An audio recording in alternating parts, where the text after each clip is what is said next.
Hey everyone, today is Thursday, the 18th of June, 2020. This is the Gap, episode 521. I'm Luke Lawrie. Joab Gilroy is here, and it's supposed to be E3 week, but it's not happening. It's just not happening. It's not on. But that doesn't mean there isn't stuff happening, I suppose. There's a lot happening. Yeah, but yeah, there's no fucking E3. It's weird to think that normally we would be like, I don't know, The Last of Us Part 2 was going to release basically E3 week. Well, the That week after, yeah. like the week, like Yeah. but like the review was going to be during the week, and like it would be like lost in like the sea of E3 news normally, but this year there's no E3 news. All anyone's talking about is The Last of Us Part 2. Right. Well, what did you sort of take from? Because I guess since we last spoken, or since we last podcast, we did our Last of Us 2 pretty spoiler free review. Yep. Where we talked about it for about an hour and 10 minutes, somewhere around then. And since then, we've sort of got an idea what other people think. We're not alone. Yeah. Yeah. Yeah, exactly. It's been interesting because there, I don't know. I remember, the last really big launch for this year, or the last big PlayStation launch rather, was Death Stranding, right? And I remember going into that one thinking everyone is going to think one thing, and came out the other side, and I don't know, we were way fucking off, weren't we? Like way off. Based on way off the prediction of everyone agreeing that it's a turgid piece of shit. Yeah, that's not really the case here. Everyone tends to like The Last of Us Part 2. I guess, some more than others, some a lot more than others. But yeah, in general, yeah, people like it. I mean, people might like it a bit too much. I don't know if it's the Schindler's List of video games, but yeah, it's being received very well, and that is despite the fact that the review embargo is unbelievably restrictive. I haven't heard, like, I don't know if our listeners have gone to the Gap page to read my review. I wrote a review. I put it up on the Gap. I got a little bit cheeky, I guess, and I redacted, I don't know, maybe 1,200 of the 3,500 words, which took me fucking forever. It was annoying as fuck.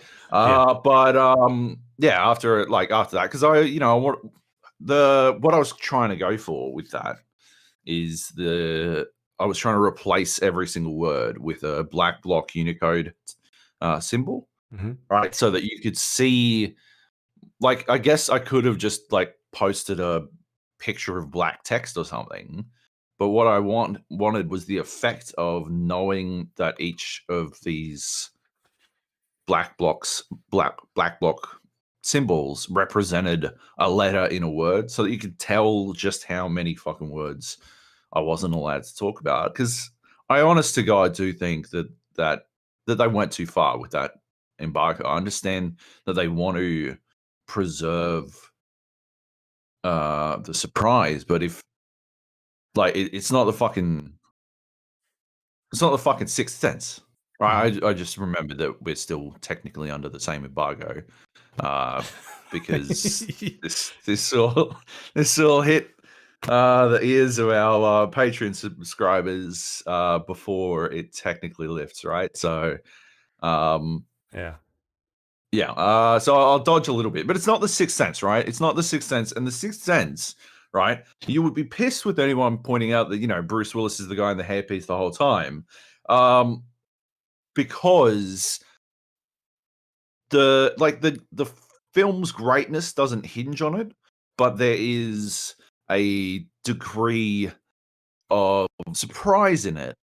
Now, if that was revealed at the fucking halfway point, right? And then you weren't allowed to talk about the rest of the and common spoiler etiquette was that you weren't allowed to talk about the second half of the Sixth Sense. I think that would be considered unreasonable, right?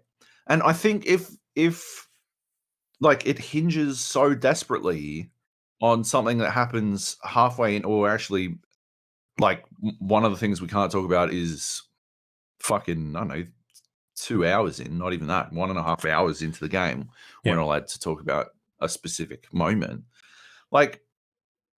If that's the case, if that's what's happening, I think I honest to God think it goes too far. It is too restrictive, and I think it has impacted how people review the game. I think dancing artfully around the ability to talk about specific elements of the narrative has resulted in perhaps a less insight, overall. There could have been. I think it's a game that deserves to be talked about and discussed and broken down and deconstructed. And this NDA actually winds up spoiling that for the, I don't know, people best equipped to do that. So I think, obviously, you want everyone to be able to the public to be able to have those discussions as well. And I totally get that. I just think, a lot of people may have shot their load already, Right. trying to embargo. That's why I went with. So I wrote what I wanted to write, and then I redacted it. And I think, the effect it has on the review, I think it looks like kick ass. I think it looks fucking great. Yeah. Whether or not, I don't know, whether or not it was the best choice from a diplomatic sense. Right. I don't know. But yeah. Some people really like that review, Joab. Yeah, they did. Yeah. Anyway, what the actual redacted sections though? What's the plan on removing them? Is that getting removed on Friday? Yeah. So when I wake up tomorrow, probably while we're watching the EA thing, I'll just replace the text. It's actually super easy. It'll be super easy to replace the text with actual text. It is very fucking difficult to replace text with Unicode while maintaining, because just replacing it en masse, it wanted to do all the spaces and stuff. And that didn't have the effect that I wanted. So I'm like, I'm going to go through and do this word by fucking word. Which was very annoying. But yeah. Took me like 45 minutes. So it's a 96 right now on Metacritic, which is very high. But at the same time, I think it's very deserved. I wouldn't attend it. It would have been high. It would have been like a 9, maybe 9.5. I don't even know at this stage. Haven't really thought about it, but still would have been very high for me. And I've definitely read a lot of people's opinions. I watched Skill Up's video, which goes for quite an amount of time. He didn't like the game, but I can understand why. There's a lot of things in there that he articulated very well as to why he didn't like it. And that's fine. It's not going to be a game for everybody. It's going to be a game that is going to be quite divisive, I think, when people actually get their hands on it. 100%. Yeah. There are going to be people who fucking hate this movie. There are absolutely going to fucking hate this game. But I think the smart ones will be able to recognize what others liked in it by if they can recognize what it is precisely that they don't like. Sure. And the others will no doubt use it as a symbol in their never-ending war on, I don't know, fucking all that is good in video games. I wouldn't have tended. I probably wouldn't have 9'd it. I think I hover around an 8.5. I obviously with a lot of what I redacted is criticism. Mm-hmm. I think it has I think it has two fatal flaws, to be honest. It's two fatal flaws. And fatal flaw in this sense, I guess, is just flowery language. I do not think it is the kill fucking note. I just think that there are critical mistakes that stop it from being a masterpiece. You know, like the I don't know. These are the fucking I can't even think of an analogy. I'm Don't go to trying. food. I went to food and I'm like, no, don't do food. Fucking don't do food. These are the fucking.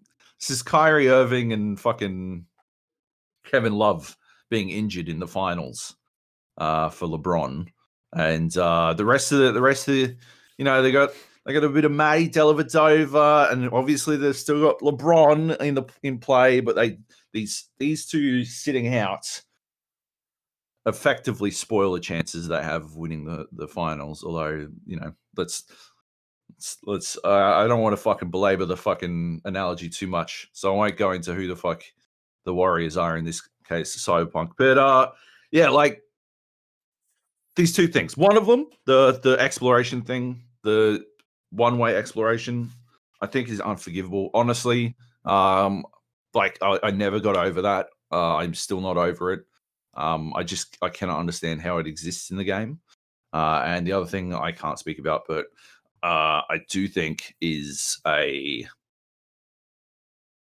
in the part of the review that you're allowed to read, that everyone's allowed to read, I say that I think there's a director's cut version of this game, and one day I would love to see that director's release the fucking Druckmann cut. Is what I'm saying. Like I think there was studio meddling, and yeah, I think there's a constructed version of this game that is structurally better, but I can't go into any more details. Not yet. Yeah. Until tomorrow. Is it tomorrow we're doing? Tomorrow. We're going to do a Last of Us Part 2 spoiler cast, where we will take the reins off everything, spoiler tags off everything, and we'll talk about it. And then people obviously don't have to listen to it until they've played it, finished it, but it'll be there for those people that want to jump in. We might check it out while it's still fresh in our minds as well. Yeah, I'm thinking we record it tomorrow, but maybe don't release it until like next week or some shit. You know? Yeah. Just to give people at least a weekend to have a shot to accidentally fucking download it and then listen to like 10 minutes and be like, the fuck are they talking? They're just jumping straight to the fucking end. Yeah. All right. Yeah. Anyway. Next up is another PlayStation game though for them. So for Sony at least, it's 1 month until probably their last biggest PlayStation 4 game, I guess, because they did a giant PlayStation 5 reveal, and we jumped into a chat, myself, you, and Nate Dogg. Recorded ourselves our live reactions to what was going on. We didn't really know what we were going to see, what was going to happen. 2 predictions I said last week came true. 100% strike rate on that one. So yeah, we might just jump in straight on the PlayStation 5 stuff because it's such big news. It's it's a big year for new consoles, and we already knew what Microsoft was doing for the most part. We haven't seen much of their first-party games yet, but we've seen the console and that sort of thing. And PlayStation had, I don't know, I think it was a pretty good presentation. So they kicked things off with something that was kind of unexpected, which was Grand Theft Auto 5. I was extremely confused as to what was going on there. Extremely confused, yes. Yeah. But they went for it. So it's more like Grand Theft Auto Online, I guess. Yeah. Than 5. You know, I think they're really pushing the idea of Grand Theft Auto Online. I think it's getting its own separate type of thing. Like a own separate release on PlayStation 5, I believe. It's a bold move, I guess. Yeah, I don't know. It's weird. I found it weird because Xbox is touting their smart delivery service, and Cyberpunk is on board with it, and obviously all the Xbox exclusive games are in it. And basically, what that means is if you buy it on one console, you have it on every console, or at least for the next this generation and the next one. The Xbox Meanwhile, consoles. yeah. Meanwhile, the Grand Theft Auto 5 business model is to continuously release it on as many platforms as possible and charge full price for it every time. And I just find that odd. I find it weird. Because like at some point, right? Surely, especially if Grand Theft Auto Online is the main moneymaker, and I believe it is. Surely they could just fucking give people Grand Theft Auto 5 on PlayStation 5 and still expect to make money out of online, right? Like, couldn't they? Couldn't they? I mean, they literally gave that game away for free. Like recently on Epic PC. Game Store. Yeah, it's weird. Maybe they will. We still don't know the details behind whether or not they're going to have some sort of backwards compatibility. They didn't really talk about any of that sort of stuff in this presentation. It was just they were just racing through gameplay reveals for the whole thing, pretty much. Yeah. A little bit of talking, but yeah, they kick things off with a new Spider-Man game, which is coming out this year. So it'll be a launch title window. Not sure exactly if it's going to be on the day or if it's going to be, a little bit later on. But close, yeah. Yeah, my guess would be it's going to be a launch title window. Sorry, a launch day game. Title game, yeah. Yeah, Spider-Man Miles Morales, and you are going back to New York City. It looks to be a smaller scale sort of spin-off game. There were some misquotes going around that it was a remastered version of Spider-Man on the PlayStation 4, or Marvel Spider-Man on PlayStation 4, with this being like DLC. That was a misquote. Insomniac came out and said that that's not the case. It's its own game. It's not a remaster, nothing like that. It will be a smaller scale game, and you can kind of look at what Sony's done in the past with stuff like the Uncharted Lost Legacy series or game. Whereas that being a little bit, like its own sort of thing, but still a lot bigger than a DLC pack. But yeah, I guess the clarification bigger than what we consider to be DLC. Remember back in the day when we had expansions? Yeah. Couldn't Miles Morales just sort of be an expansion, a standalone expansion? Like, that makes sense, right? Yeah. Not a full sequel, not a, I don't know, DLC pack, because those didn't exactly because you needed the base game. But there were standalone expansions and stuff. They existed. So yeah. That's what it is. It's a standalone expansion. Because it uses it like it's built off the original Marvel Spider-Man. Like built off the back of it, but dramatically expands it in a lot of ways by giving us a brand new story and a brand new main character. And I'm guessing a bunch of Miles Morales Spider-Man abilities. So we saw some in there, So I think I'm pretty excited. I like Marvel Spider-Man, and I'm excited to play it on the PlayStation 5, where you can actually move like Spider-Man. All right, you can keep going when you get. The last thing I got from you was saying that you enjoyed swinging and you wanted to play as him. That I enjoy swinging and I wanted to play as him. All right. Exactly what you said. See. That's exactly what I said. That's exactly it. Thanks. Yeah. So I don't know. Go back, like, I don't know. Well, my entire spiel was on the on the rest of it. Let's just you just chop that bit in. It's still We'll recorded. figure it out. We'll figure it out. It can just be a frozen picture of me getting more and more aggravated because you're on So, listeners, we just had a bit of a technical glitch, but yeah. So basically, I was talking about Miles Morales and swinging around as him, which you'll have just listened to, I assume, because Luke will have expertly edited this so that you never know. But if you were to watch it on YouTube, I assume it would just look like, from my perspective, all that happened was I was talking about how Luke was wrong about the swinging in the PlayStation 4 version of Spider-Man, and Luke was just sitting there dead still. And Luke does this sometimes, even when the video is working, Luke will just sit there without moving, the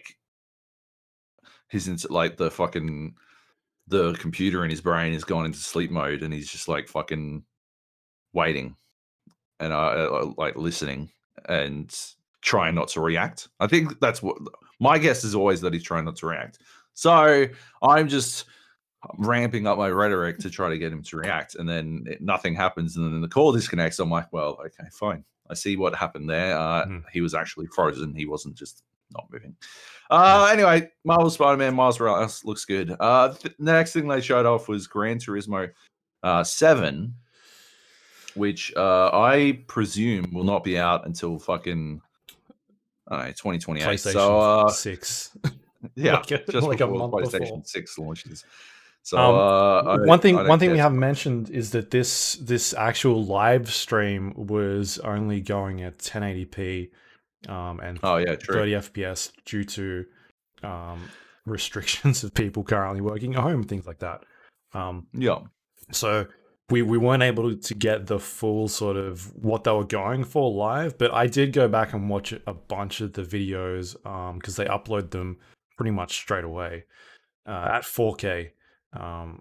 60 as well, 68 frames per second. So it's kind of hard to watch a racing game demo when you know you don't have the full sort of what this thing is actually going to look like. So I guess for both of us it was kind of underwhelming at that stage, but I've always been a fan of the Gran Turismo games. I've enjoyed playing them. I just don't know if there's a space for them. There's obviously a space for those types of games now, but it seems like we've sort of surpassed what they've tried to do because Forza has sort of done a really good job of that.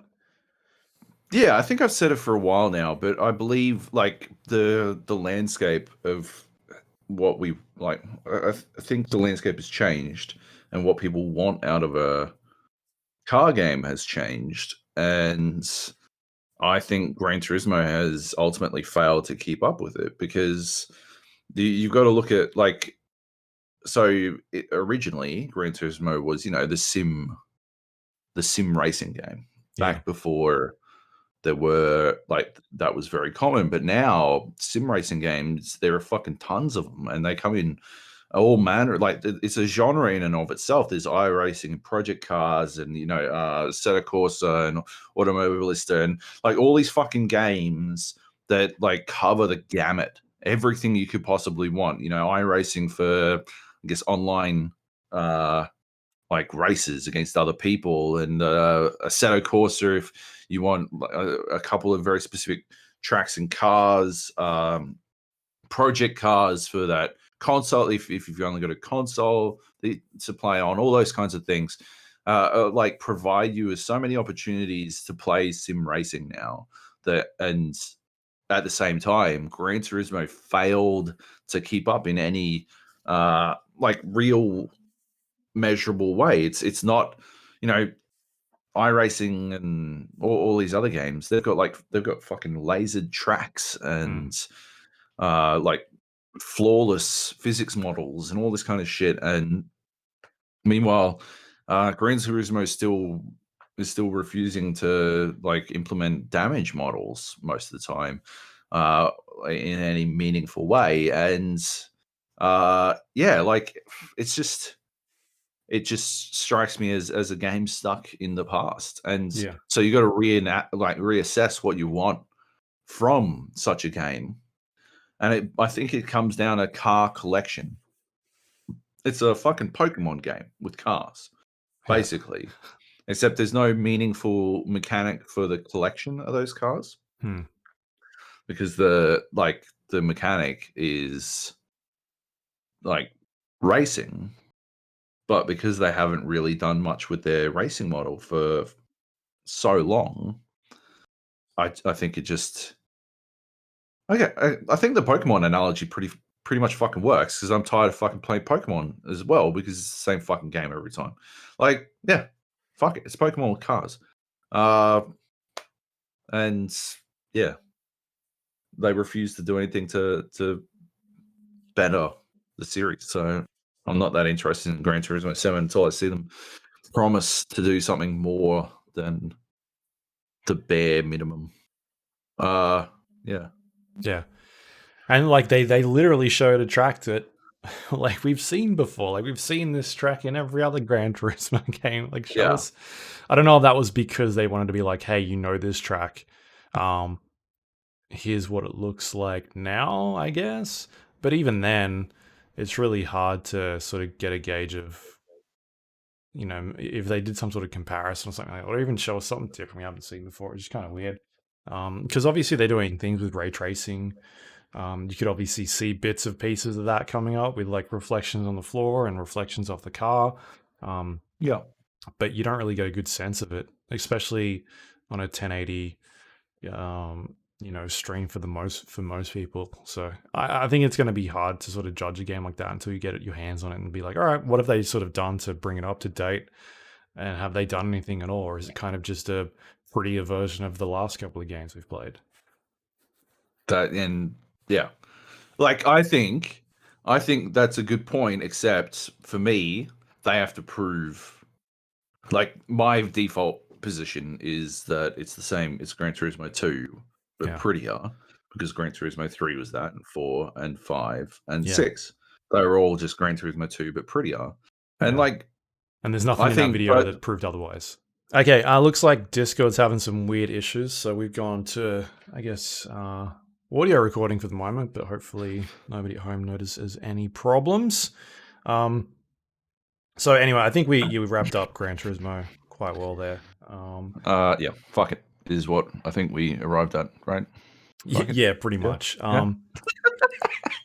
So going forward, we had we won't go through all the games, but I guess stuff that kind of The stood good out to ones, us. the stuff that I really want to talk about, like Ratchet and Clank, actually looks Ratchet and fucking awesome. Clank. My goodness, what a surprise! Insomniac came out with two games. Uh, what's weird is that like usually Ratchet and Clank games are just fucking garbage, Right. despite what any person called Dangers would have you believe. They're just fucking terrible. Like Yeah. they're just really bad games. Like universally disliked, I think is the term for them. Universally hated. No, Right. obviously people generally like the Ratchet and Clank games, but this one actually like I'm like very interested in playing it. It's got a lot of what look like very interesting mechanics. Hmm. The shifting thing looks like it could like lead to a lot of I guess very interesting gameplay. And I guess ultimately I'm not the biggest fan of the um shooting model in these games all the time, Sure. but yeah, like I think it looks like it's going to be a lot of fun. There's like some, they've always got very creative weapons, and there are some extremely creative weapons in this trailer. So, yeah, it looks fucking rad, and it But looks fucking gorgeous. Holy shit! yeah, we got Yeah, a bit of the ray tracing stuff happening there as well with like reflections on the floors and that sort of stuff, shadows. Looks really good, but also showing off, I guess, the power of what these consoles can do with the Rift ability, like jumping between different environments, like not even just in the one level, but in between different looking worlds, like seamlessly. yeah. Um, was a really cool effect. So I don't know, like if that is going to be stuff we're going to be seeing gameplay wise, or that was just sort of like a in-game sort of cinematic thing. Um, there was obviously that pull ability with the Rift that he was doing, but it kind of shows you like some of the things that this technology is going to be able to do going forward. even just this early on. So yeah, that was one of the biggest surprising games I saw that I came away going like, holy crap, this looks amazing. Yeah. Yep. That was surprisingly one of the best showcases for the technology that I saw, like, out of the entire presentation. Yeah. Which is pretty cool. Then what else? After that, we had I saw like, I didn't think much of, was it Project Athia? Yeah. I didn't think they showed enough for me to be terribly interested. Although since that was revealed, former game journo and the writer on Rogue One, right? Is he the writer on Gary Rogue One? Whitta. Gary Whitta, yeah. It's been revealed he's writing Project Athia. Rogue One is one of my fucking favorite goddamn Star Wars films in the last fucking, I can't even tell you how long at this point. So yeah, I'm interested in it for that. Mm-hmm. But I don't think they showed enough Sure. gameplay to get me interested from a gameplay perspective. Yeah. Then there was Returnal, which is the dumbest fucking name for any fucking game, but it looks rad. It looks like a really cool time loopy game that I'm very interested in checking out. Mm-hmm. Very keen to see more of. Yep. And yeah, like I don't know, it just looks fucking interesting. What else? Destruction All Stars. I hate the aesthetic of this game, but I'll probably fucking play it just because I love a good destruction derby game. I just do not like this. It's like the Poochie effect, right? You know Poochie in The Simpsons. You know, he's like he's in your face, like super cool, and the original Dog from Hell, Cerberus. Like, I just hate it. I hate it. I do not understand why they keep going back to this world. I think in our live stream video, we were wondering out loud if it was that rollerblading game from Ubisoft. Yeah. Because, like, it just looks like that game. It could, I don't understand why we wind up with so many games that just look identical in the same, like, out there and wacky, but dull way. Like, it's weird. It could be, it could be that role-playing game, whatever the fuck it's called. It could be Like that Rocket League. time-shifting shooter. Yeah, it could be, what was that fucking Xbox Melee game, team-based hero shooter that came out and died Bleeding Edge, immediately? the recent one. Bleeding Edge. Yeah, it could be Bleeding Edge. Like, it could be any of these games. They all look the fucking same to me. They're all just the fucking same shit. I do not understand why they keep doing this. Sure. It's weird to me. Yeah, absolutely. But yeah. So yeah, I'm interested in that, in spite of its aesthetic. And I don't even know if I'll be able to stomach it once it actually releases. Yep. But yeah. What else? Oddworld Soulstorm. Like, it looks good, and I'll play an Oddworld game. I love them for the puzzle elements. But yeah, I don't know how. Like, it's not one of those ones where I'm fucking hanging out for. Sure. I just thought it looked cool, Yeah. What else was there? Ghostwire Tokyo. Yeah, this is not the Right? game I thought it was. This looks Not very at different from stuff all. we've seen. Yeah, 100%. Like, yeah, it's something must have happened. Like, behind the scenes, I think there'll be, something very interesting. I don't know, but I love the horror aesthetic. I love the fucking idea of Japanese horror tropes. I think I was talking about, like, there's definitely an anime, right? Like, by the One Punch Man dude. I wish, I don't know if someone fucking mentioned what it was, but I didn't watch the YouTube. I probably should have had a squiz, but yeah, like I just can't remember what it's fucking called. It's got like this dude and he's super powerful and like fuck. I'm so good at this shit. God damn. I just can't remember. I got no idea. I got fucking no idea. I don't suppose you would have any idea, No, right? no. No. Okay. Very helpful as always. Um, but yeah, like I'm getting that aesthetic from it. You know, like the you're fighting Japanese monsters, I guess. Um, yeah, I don't know. Whatever. Anyway, Well, you it looks remember cool. I'm excited. the lady that first came out to reveal that a couple of years back. She's gone now, so Yeah. I wonder if Yes. that was something to do with it. That's got something to do with it. Yeah, that's a really good point. I mean, it just did not seem like the stuff we'd seen before does not really resonate with what the gameplay elements were saying now. Just like this weird, like I don't know, like memes, like internet horror memes, or like film inspirations with like Slender Man and things like that, and just like weird Yeah. ghost people. Um, I'm definitely intrigued, but it's not what I thought it was going to be. So Yeah. it's a strange one that. Um, what else was there? I mean, they showed off NBA 2K21 with Zion Williamson, but that's kind of hard to tell.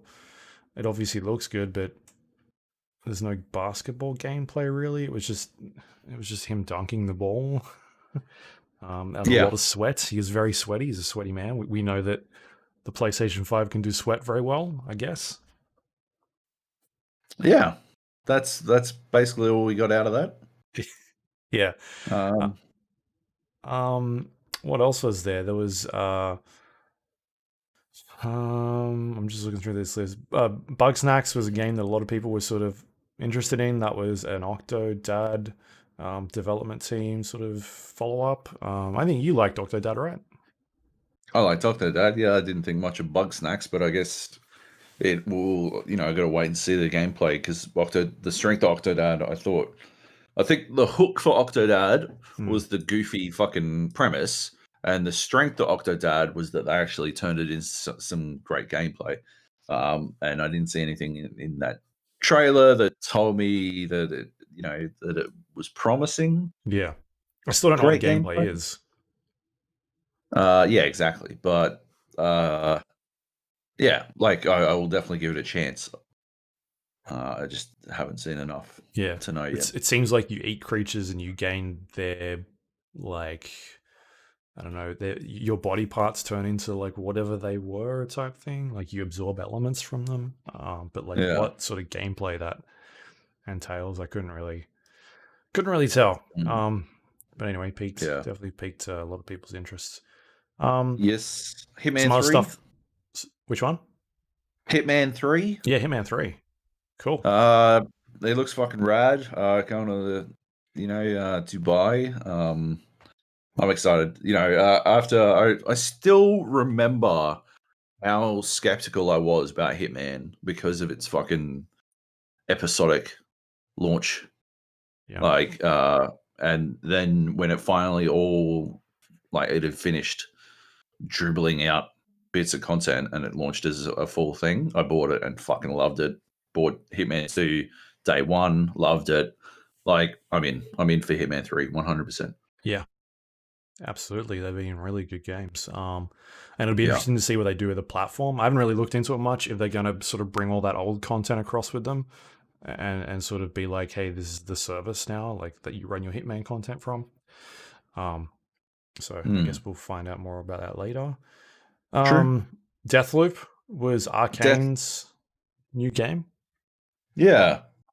So yeah, this has sort of been announced before.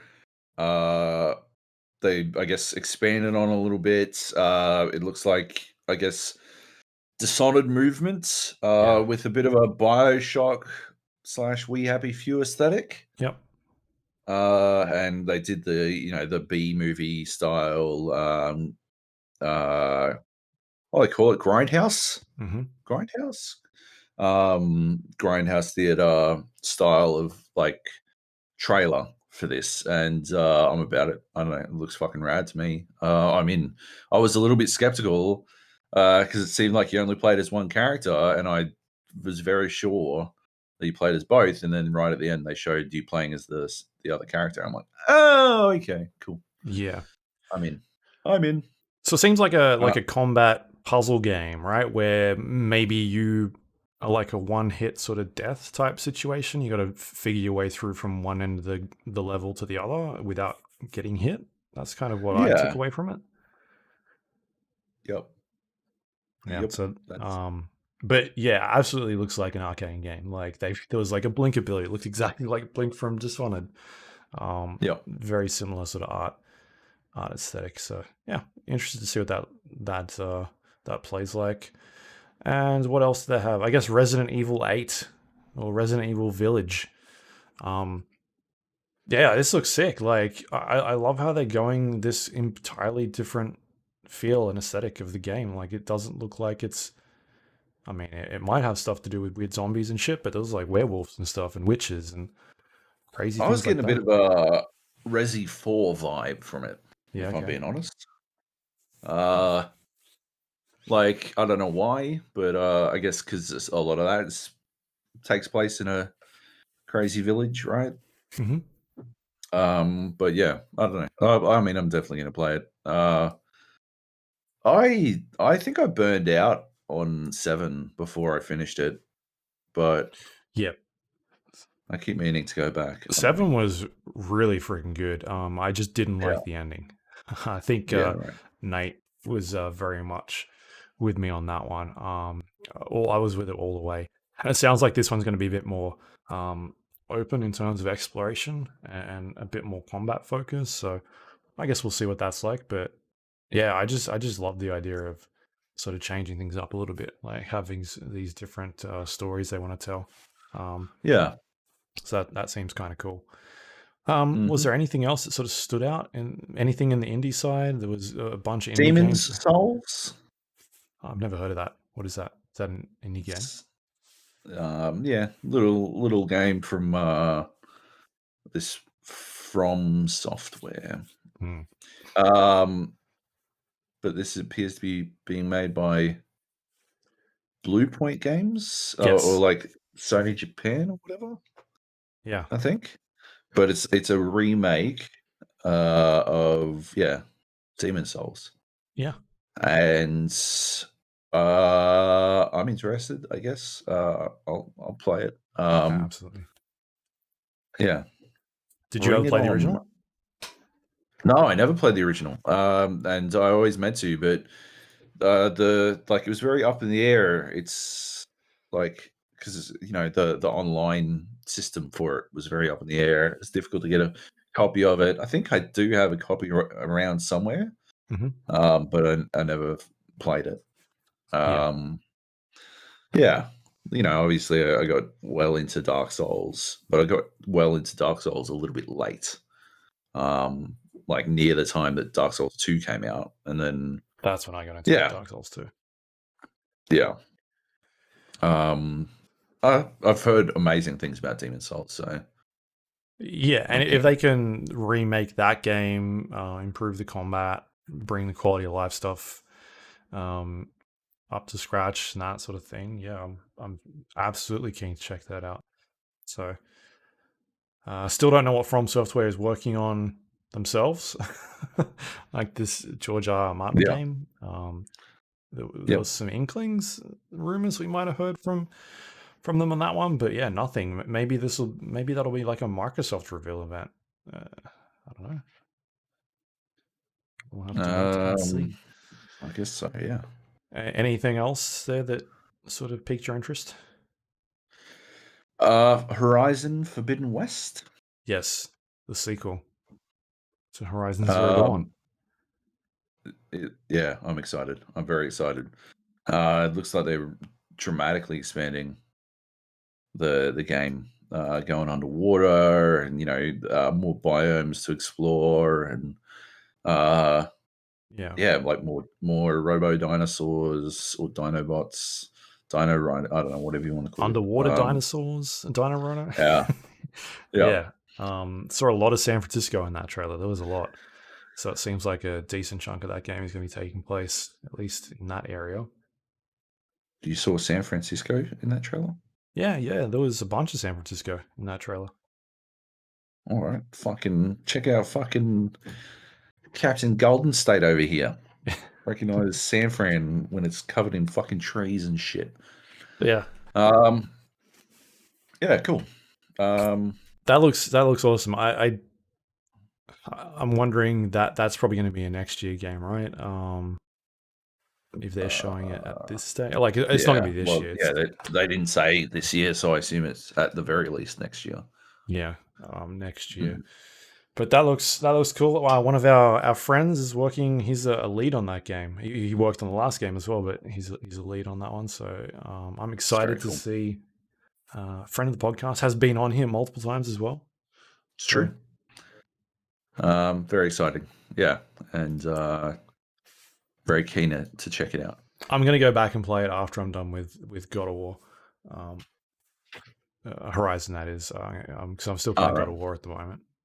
As my my game that I'm sort of playing through. So I want to go check that out, and I want to check out the DLC because I never got a chance to play that. And from what I've heard, the DLC is very unforgiving. Like it's not the type of thing we can kind of just jump in and be like, oh, I just want to kind of kick off like where I started last time, and no, it's just like very hardcore.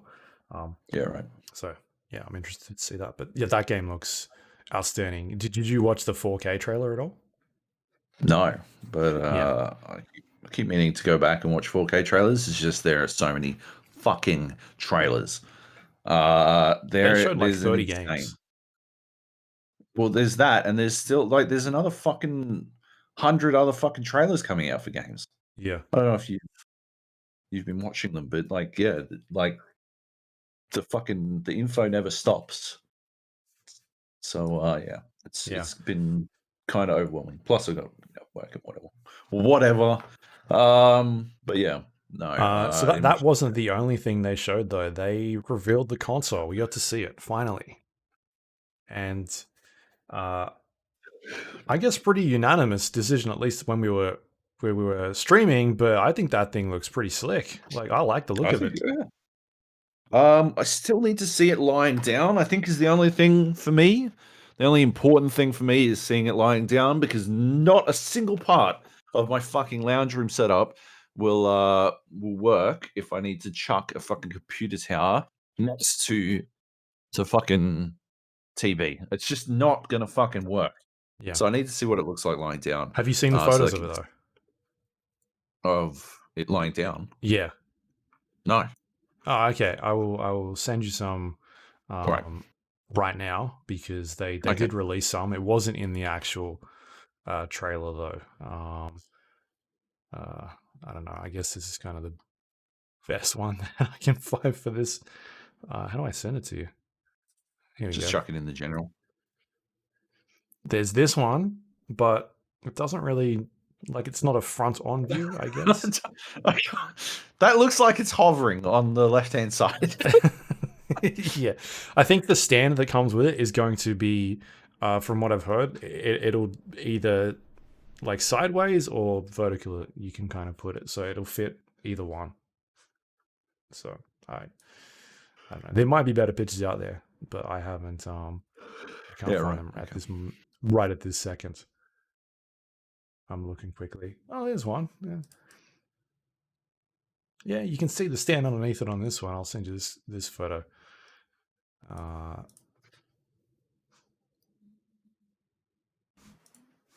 Yeah. Oh, okay. Yeah, okay. That's pretty weird, but kind of cool. I don't know. I think I like it standing up. I think it looks better standing up, certainly. But literally, from a functionality point of view, it's going to have to fucking lie down for me. So yeah, it is what it is. Anyway. Yeah. So, 2 SKUs as well. They're going to have a digital only edition of the PlayStation 5, which means it's probably going to be a little bit cheaper. I wouldn't say a huge amount, but that means they'll be ripping out the 4K Blu-ray player from that. Yep. I wouldn't think it's a lot. I if I was to guess, I'd say 50 to 100 US, somewhere in between there. Not a huge amount, but you Yep. know, at least they're trying to do something to lower the cost of this thing, because I think it's going to be expensive. They didn't release any details of the cost, but I think it's going to be at least like five. It's going to be in the 500 range, like 599 or something like that. Something ridiculous. So yeah. What about the color? Do you want to see it in black? I do. Yeah, I think I do. I think I'd prefer it in black. Ultimately, I don't know. I just everything else in my fucking lantern's black. So Yeah. you know, I don't dick me about on this shit. I still appreciate that they got a designer in to make it look fancy and futuristic. Like I think, like I said, it looks slick. Whereas Yep. you look at the Xbox It's a Series X and you're fridge. like, it's a Yeah. brick.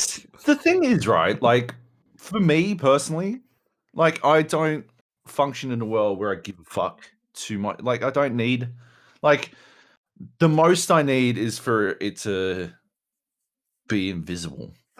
And not sound like a jet engine. Yeah, that would be good. But like it's not going to sit in pride of place in my lounge room or something. It's going to sit in the fucking TV stand, Yeah. and like preferably be mostly hidden away.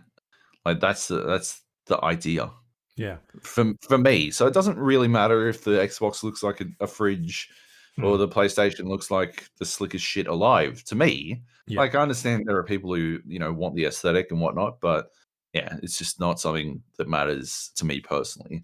Right. And so from that point of view, this is not like a race where I care about the winner. Like I don't.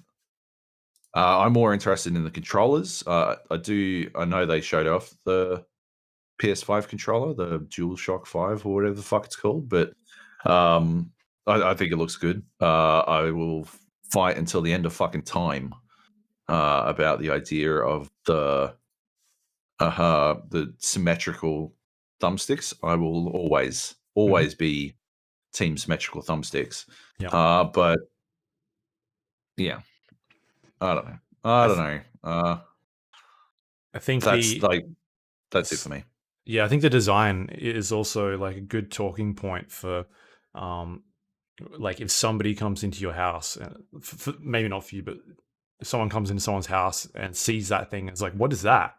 Like Yeah, that type of thing. Whereas, what the Xbox Series X kind of looks like, this square brick thing, sort of yeah. looks like looks. It could be Why is there mistaken a for my controller plugged into your NAS? a NAS box, or my like cable box. It looks kind of similar to that, or it could be like a Google Home device, like Yeah. these sort of square boxy home devices that people are getting. Like this doesn't. It looks like a router, I guess, under your Yeah. TV. So Yeah. I appreciate they've gone all out with the design, because it definitely blew my socks off, and I was like, oh, that is not what I thought this thing was going to look like at all. I thought it was going to be another like square box thing, but yeah, looks like they put some thought into it, so that's kind of cool. Yep. Yeah, and I mean, I'm just interested to see like what sort of color combinations they do with it, if they do any, because I think that'd be pretty cool. So I don't see that happening with the Xbox. It just kind of looks like a box for the most part. Yeah. Anyway, no price tag, but I think we're gonna have to wait for that one and see who jumps first in terms of pricing Yep. stuff. I'm guessing Microsoft is gonna maybe do some pricing in August. You'd think this next reveal event, and then I If it's guess we'll coming out wait. in November, I think we've got to have fucking yeah, that has to be the latest. Yeah, Like I just do not think they can have it any later than that. yeah, and then it's going to be a case of who undercuts who, like what happens Yeah. at that stage. Who's got Yeah. more money that they're willing to take a loss because someone's going to Yeah, take a loss. They're probably both going to take a loss, they're but both going to take a loss. Yeah. in terms of where we're at launch, I'm more excited for the PlayStation at this stage. Like, I just feel like they've done a better job of showcasing what this thing is. We've seen games for it. It's the games for me. Yeah. Yeah. The games are what do it to me, but I still think Xbox can come out with, you know, a shitload of games and blow it out of the fucking park. Like they can do something. You know, Yeah. imagine would it change your mind if there was a cyberpunk themed Xbox sex? No. Like a special edition Xbox sex with cyberpunk theme? No? Yeah. I No? don't even think I'm going to get an Xbox this time around at this stage. All right. That's Would you? yeah, I'm getting one. Of course I am. Well, But if I you mean, if you can we can play write those it off games on on your tax, you fucking PC, lunatic. Like, right? Okay. Yeah. I'm going to get a 30 series graphics card to try to keep this computer going for a little bit longer. And I'm going to get a PlayStation 5 and an Xbox X.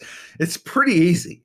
It's going to cost me $15,000, but Yeah. Exactly. and I'll get, I think, 30% of it back on tax. So yay. The thing for me is I just look at how much I've used my Xbox One compared to my PlayStation 4. Yeah. And it's just such a massive difference. And that's not saying that there haven't been good games out on the Xbox. It's that they've got such a good like cross compatibility setup that I can play those games on my PC if I want to. I don't know. That's a very you know, that's not everybody's going to be in the same sort of situation, but at least for my experience, like I am more happy playing some of those games on my PC. Other games I'm more than happy to play on my couch on a 4K TV with HDR. Obviously, that's a huge selling point. But like a lot of those games I've played just on my PC, I'm more than happy. So I think I will get one. I don't know if I'm going to jump out straight away and go be like a day one purchase. I guess we'll see. Yeah. Anyway, I thought it was a really good presentation. I give them like a B plus or something like that.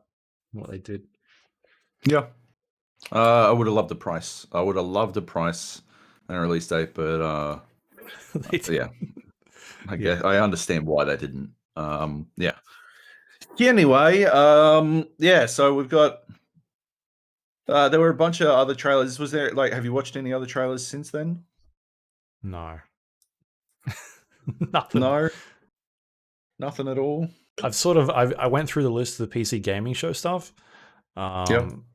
Nothing really jumped out at Mortal me for Shell, I think, was in that one. Okay. And it looks pretty slick, like a third party Dark Souls style game. So I'm very keen to check that out, or at least keep an eye on how it goes. Yep. West of Dead is almost out, but that was in that one. That looks fucking sick. I think they had Vampire the Masquerade as well. Yep. Bloodlines 2. I haven't watched that yet. I'm fucking fully erect for that. I can't fucking wait. Can't recall if there was anything else in particular. There's nothing I noted. I guess Torchlight 3, which is on the list, and Gloomwood, which is also on the list for us to talk about having played. This Panther VR game, did you see that? That kind of looks interesting. Panther VR? No, I didn't see it. It's a. Or was that today in the Road to VR stuff? Yeah, it must have been. It's on the page you've sent me, but it's like a stealth game, a stealth VR game when you're infiltrating some sort of building. I saw it show up on Steam, I think. Might have been Steam. Oh, okay. Looked kind of cool. Yeah. Okay. Well, yeah, no, I didn't see it. Yeah, if it was from today, then I haven't seen it because I woke up and immediately started doing work. So that's fucking cool. And then straight into the podcast, which has been shitting its pants all fucking morning. So my Thursday's going fucking tops. Yeah. But yeah, anyway. No, I haven't seen anything from today. But I'll definitely take a look at all the VR games. But yeah, anyway, shall we talk about games we've actually been playing as opposed to just watching trailers? Sure Let's thing. do it. Do we want to start off? Well, why don't we start off with Gloomwood, because I mentioned it last, and yeah, there's a demo out for it right now, so you can play it. So if you go to Steam, search Gloomwood, it's available. It's I can't remember what the fucking the link for it was like. I think it was Thief with Guns, like www.thiefwithguns will take you to the Gloomwood demo. Maybe let's see if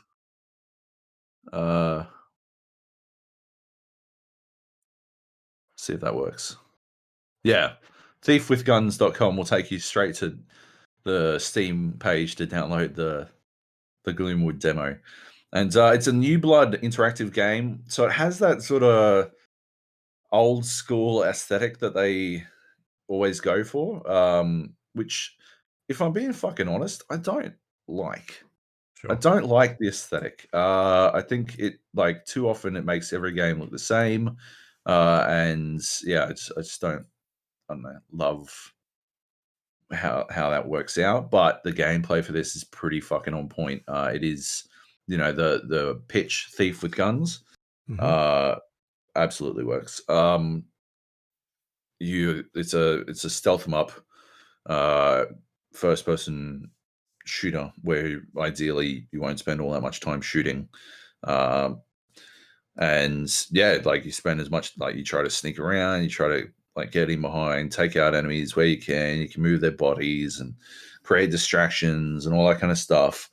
And yeah, you're going through this sort of spooky, infested, like village type area, where there's like nasties all around, and then finding coins, finding like extra ammo and alternative, like, there's lots of different ways to infiltrate one area. You don't necessarily have to find a key. If you can find a window you can smash or a vent you can open and climb through and all that kind of stuff. And yeah, it's got like this fantastic, like the sound. Definitely strongly recommend jacking up I think it's the ambient sound, because the sound of the city sounds really good. Gives it this like great mood. Um, and yeah, Hmm. it's just it's a cool idea. Yeah. Yeah, I wish it looked better, but the gameplay is good enough that uh, like it gets me past that look, I suppose. Yeah. So yeah, you can play the demo right now and check it out.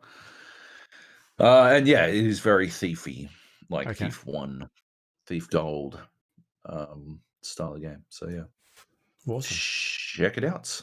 Yeah. Uh, so that's www.thiefwithguns.com. I guess the other one that was in that. Oh, do you want to talk about that a bit later? Torchlight 3. We can talk about that now. Yeah, go. Yeah. So Torchlight 3 was at the PC gaming show, and they have since gone to early access as well. I quite liked the original Torchlight. It was sort of like a game that was brought out when I guess Blizzard weren't really making like a Diablo sequel. One Yeah, hadn't come out. And so it was a bunch of, I think it was a bunch of like ex, or at least developers that had worked on um, Blizzard titles in the past and sort of started this other studio, or at least working at the studio and started making this dungeon-based loot game. So I had fun with Torchlight, and I think Torchlight 2 as well did some interesting things. It wasn't like super hardcore, but it was, a bit more. It was a lighter game, and I kind of think that's the problem where this series has gone. Is it hasn't really, it doesn't feel like it's evolved in terms of anything. Uh, like in it's not that deep. I don't feel like it's definitely deeper than what we saw a couple weeks ago when we checked out Minecraft Dungeons.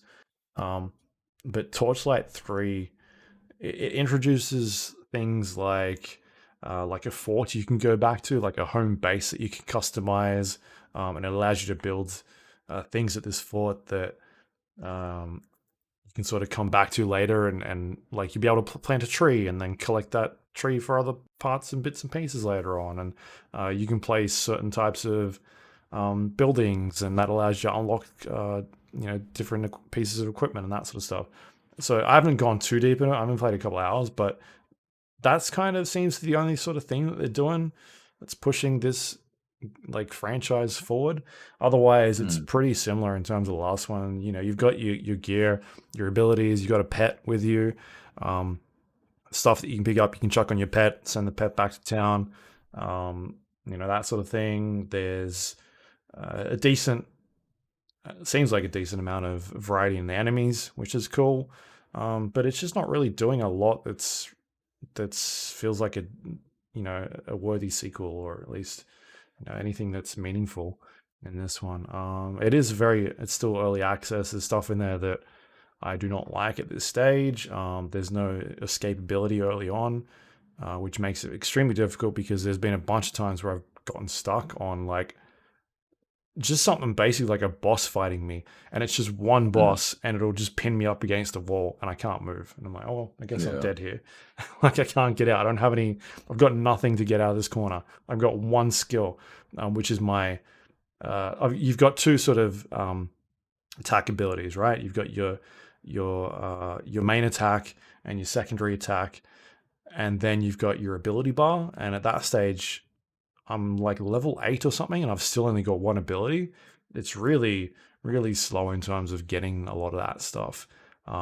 This particular character I'm playing is like a mage, and he's got light and dark abilities, and I've gone down a particular tree where it seems like you can only, once you get to like a certain level, that's when it unlocks the next set of skills. And so I only just got to that point, and it's still not even like an escapability move. So I'm not sure what's going to happen there. I just don't like the way they're sort of addressing abilities. It seems like you get the one ability and you can you just keep leveling it up as you go, like each level, like chuck an extra skill point in it. It's not like you're level 2 and you've got a choice of these other abilities.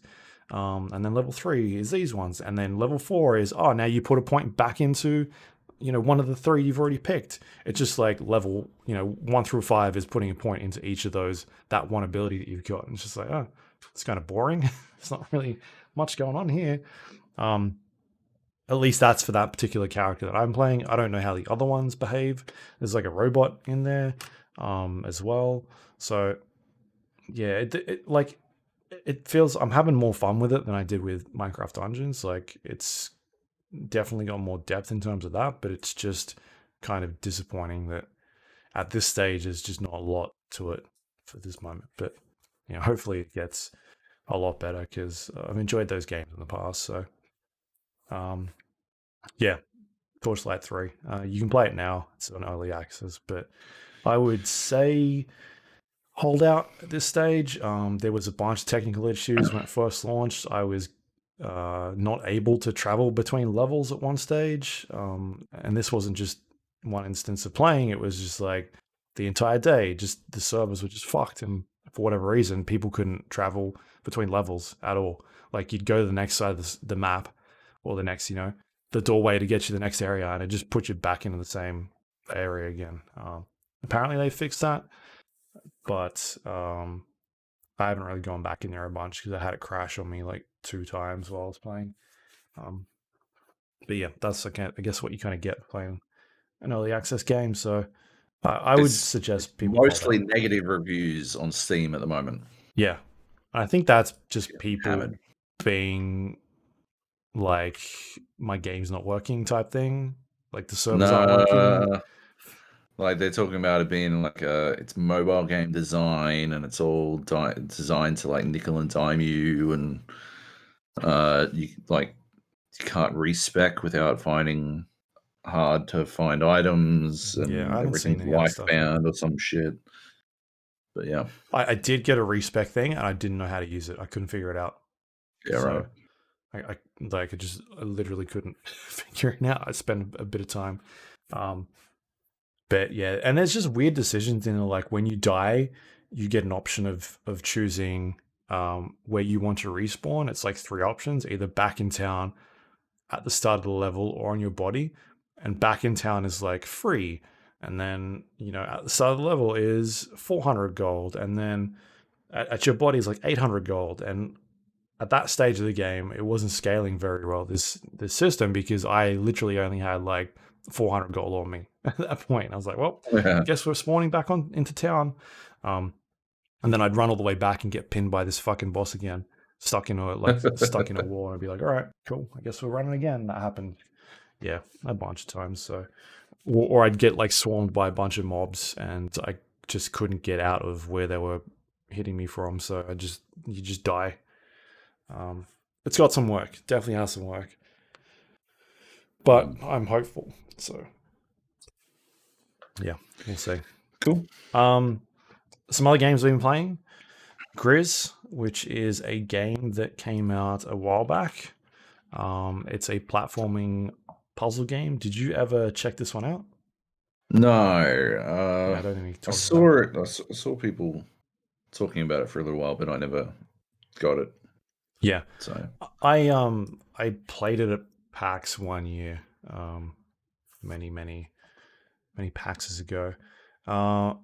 It's got a really cool art style to it, very minimalistic and sort of like watercolor based art, and even the animations are really cool. You play as this lady who has, I guess she's like missing her voice at this stage. Like, it's very minimal in terms of sort of what's going on in this story. You kind of got to be paying a lot of attention, and I don't think it's a super long game. I've only played it for like maybe 2.5 hours at this stage. And it's very simple in terms of what it's trying to get you to do. It's puzzle, a lot of moving, like left to right, walking upstairs, that sort of thing. Very light puzzle, platforming, jumping.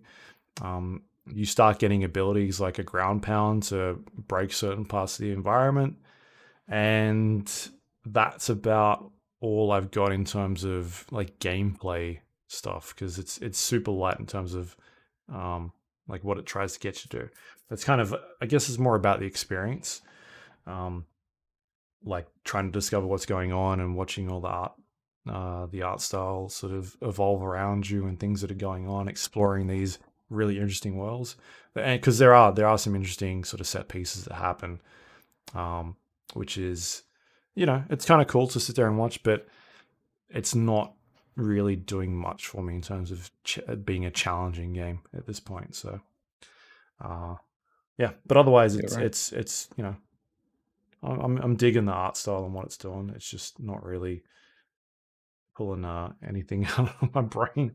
It's like, oh, this is hard. It just, a lot of holding left or holding right and running from one side of the screen to the other, and that's about as hard as it gets for the most part.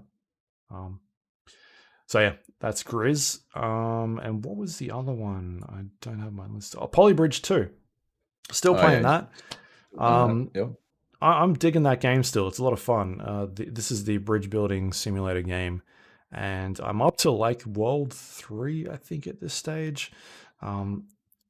My biggest criticism is that I just don't think the pacing of the puzzles is done very well in terms of making you learn like all the different mechanics and the things that it's throwing at you, all the tools that it kind of gives you in order to build bridges and how they interact with each other.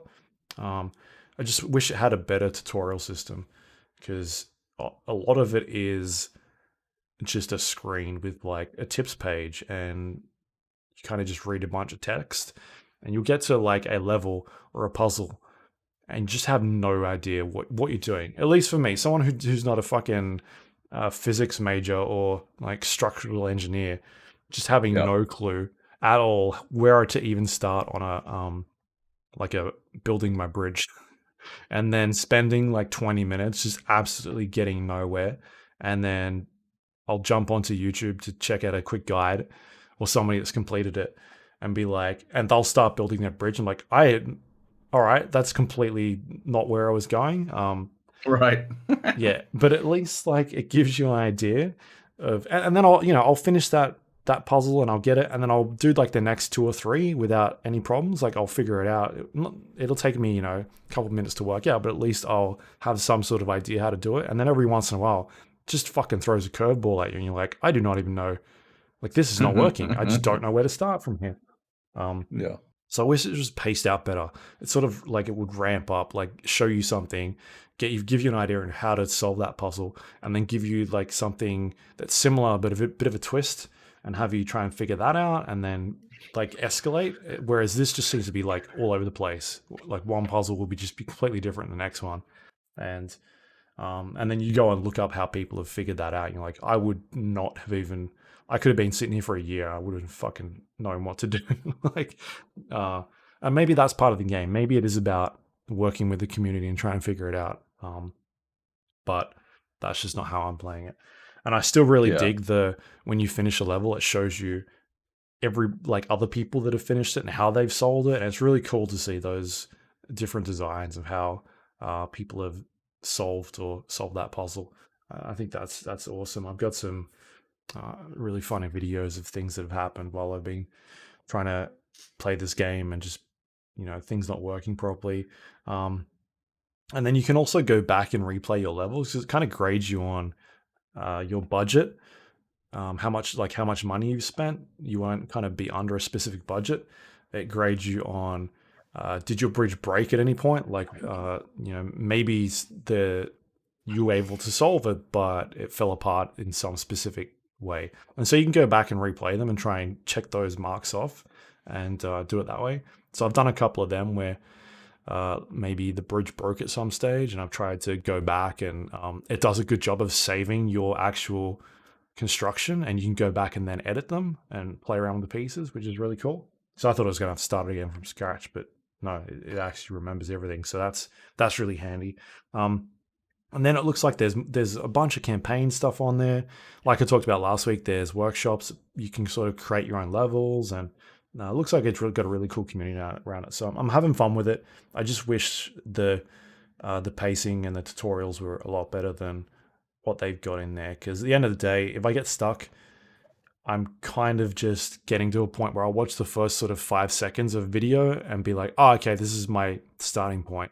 And then if I can't figure it out from there, I'll go watch the whole thing and be like, okay, that is insane. Never would have done that. Yeah. Yeah, that solution is bonkers. But I've definitely learned a lot playing it in terms of I've gotten a lot better. It just seems like it definitely doesn't hold your hand at all, this game. Yeah. But I'm digging it. I'm still playing it and spending some time in there, so that's cool. Polybridge 2, it's out now. Just released very recently, in the last couple of weeks. What else we got here? Do you want to take a stab? Me? GTFO? Yeah. Let's do it.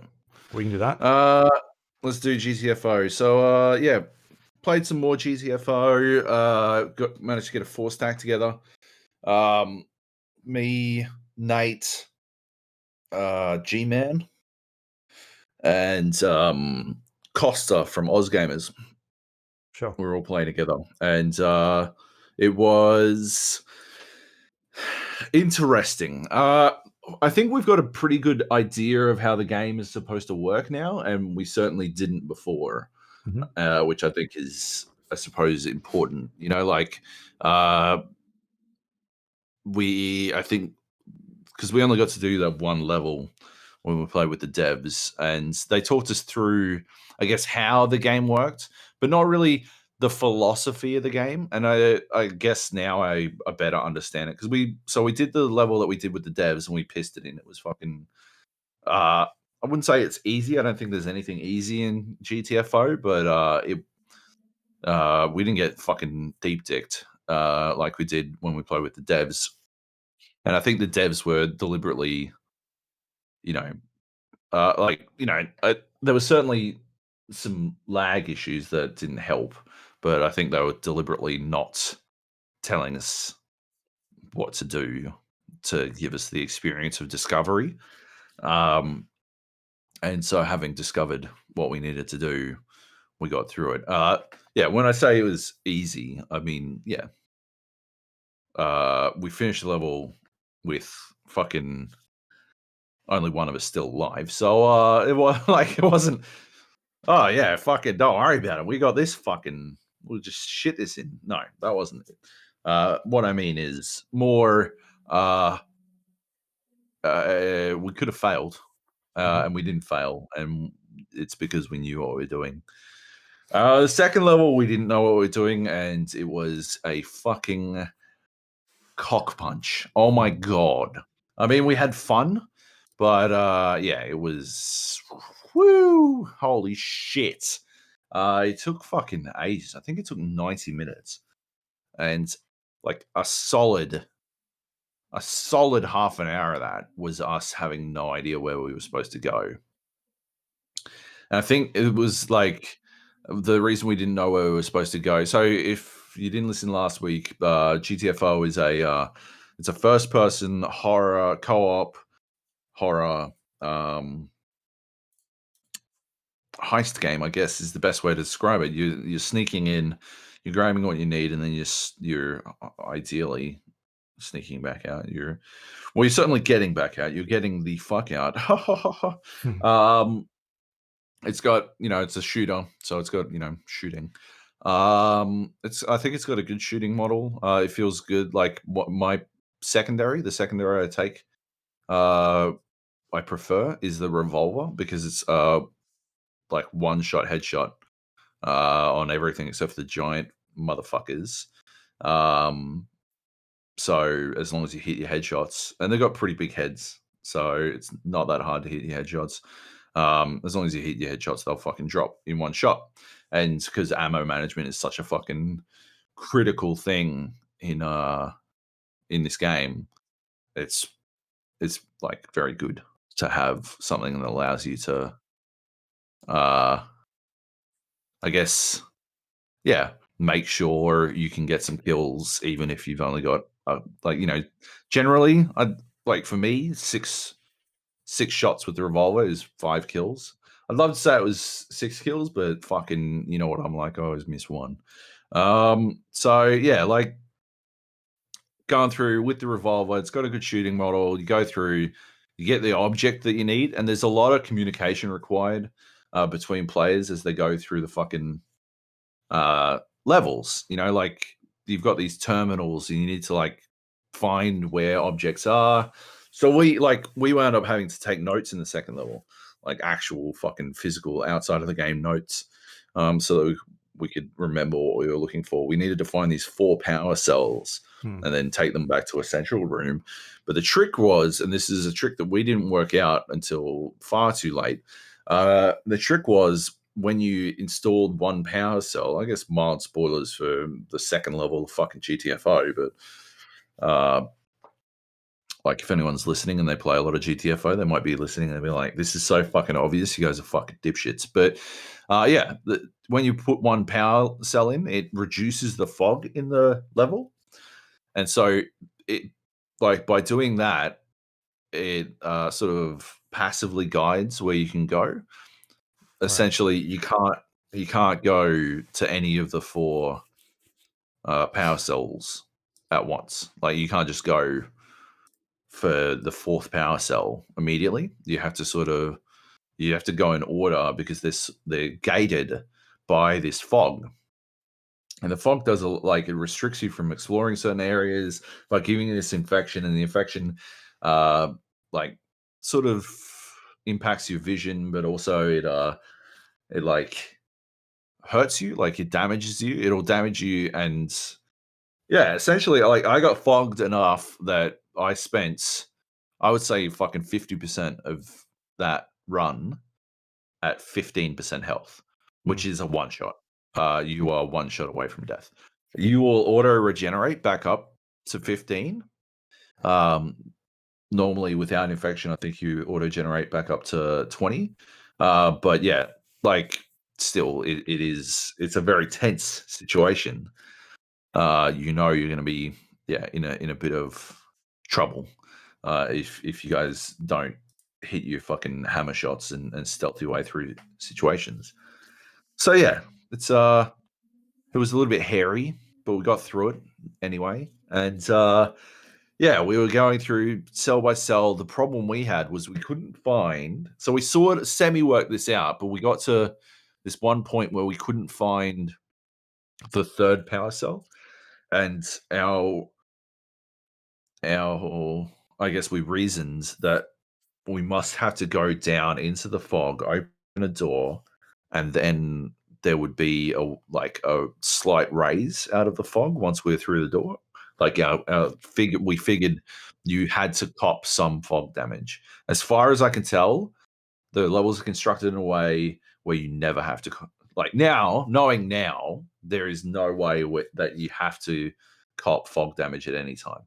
And but we didn't know that at the time, and so we all copped fog damage, which was not great. And then we realized it couldn't be further in because you can't see in the fog at all. Like your visibility is reduced to about fucking 2 meters in front of you, which is not good in a game where you want to be like crouch walking very slowly to not fucking alert anything.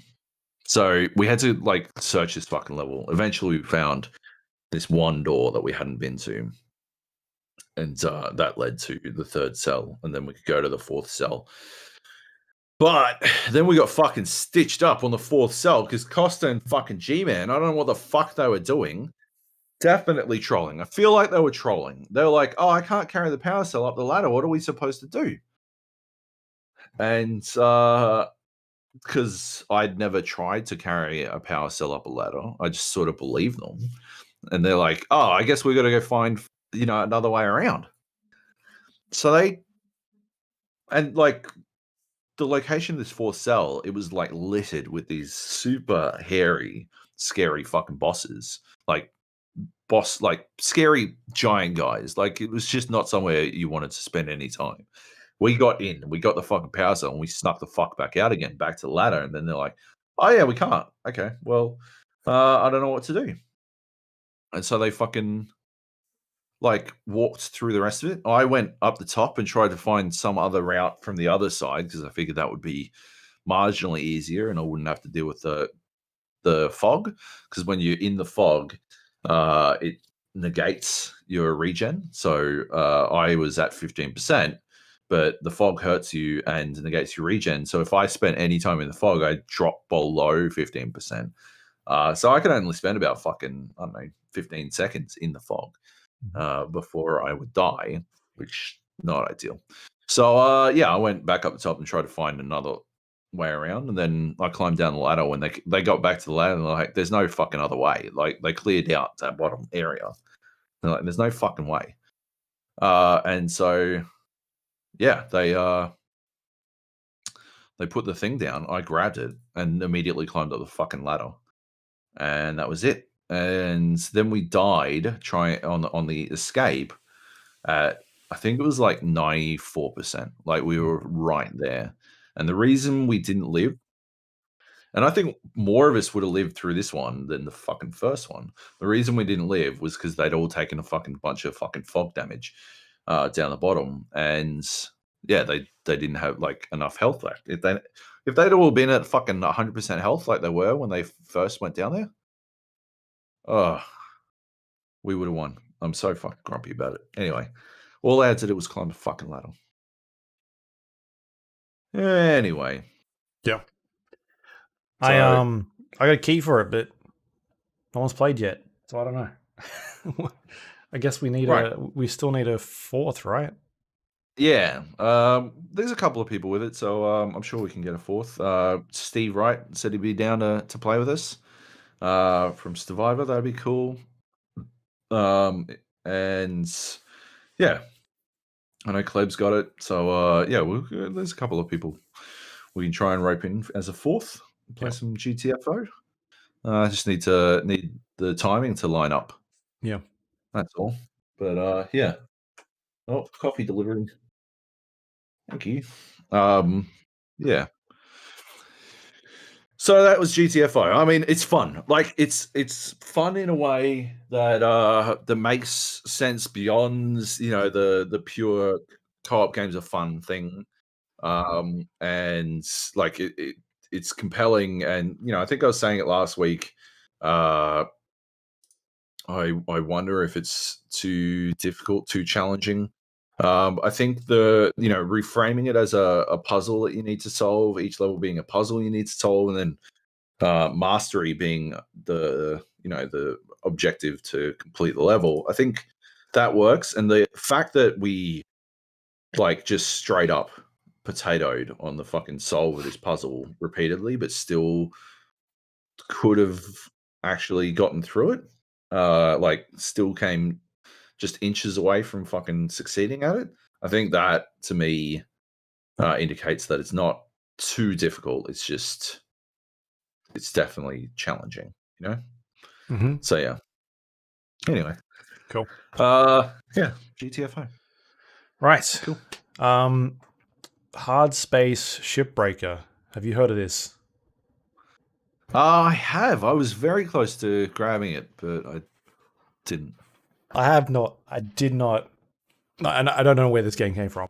But it released on early access yesterday, and I saw an article on it. I read the article, and I wasn't sure still. And then I watched a video, and I was like, okay, I got to check this out. I watched like a minute of a video. Basically, you play as it's a first-person game. You play as like a junkyard sci-fi space salvager. So it's set in space in 0G, and the gameplay is around your your salvage yard is a furnace, a processor. There is like a giant space net as well, and in the middle of it is a spaceship. And they basically you disassemble spaceships. That is your job, and you get new equipment. You start off with like some basic tools, which are a grappler, which you can use to grab items, and you can use them to push items around. And the second item you get is like a heat, like a welding blade type thing, but it disassembles things. So you can aim and point at certain objects, and it'll like heat them up and disintegrate them.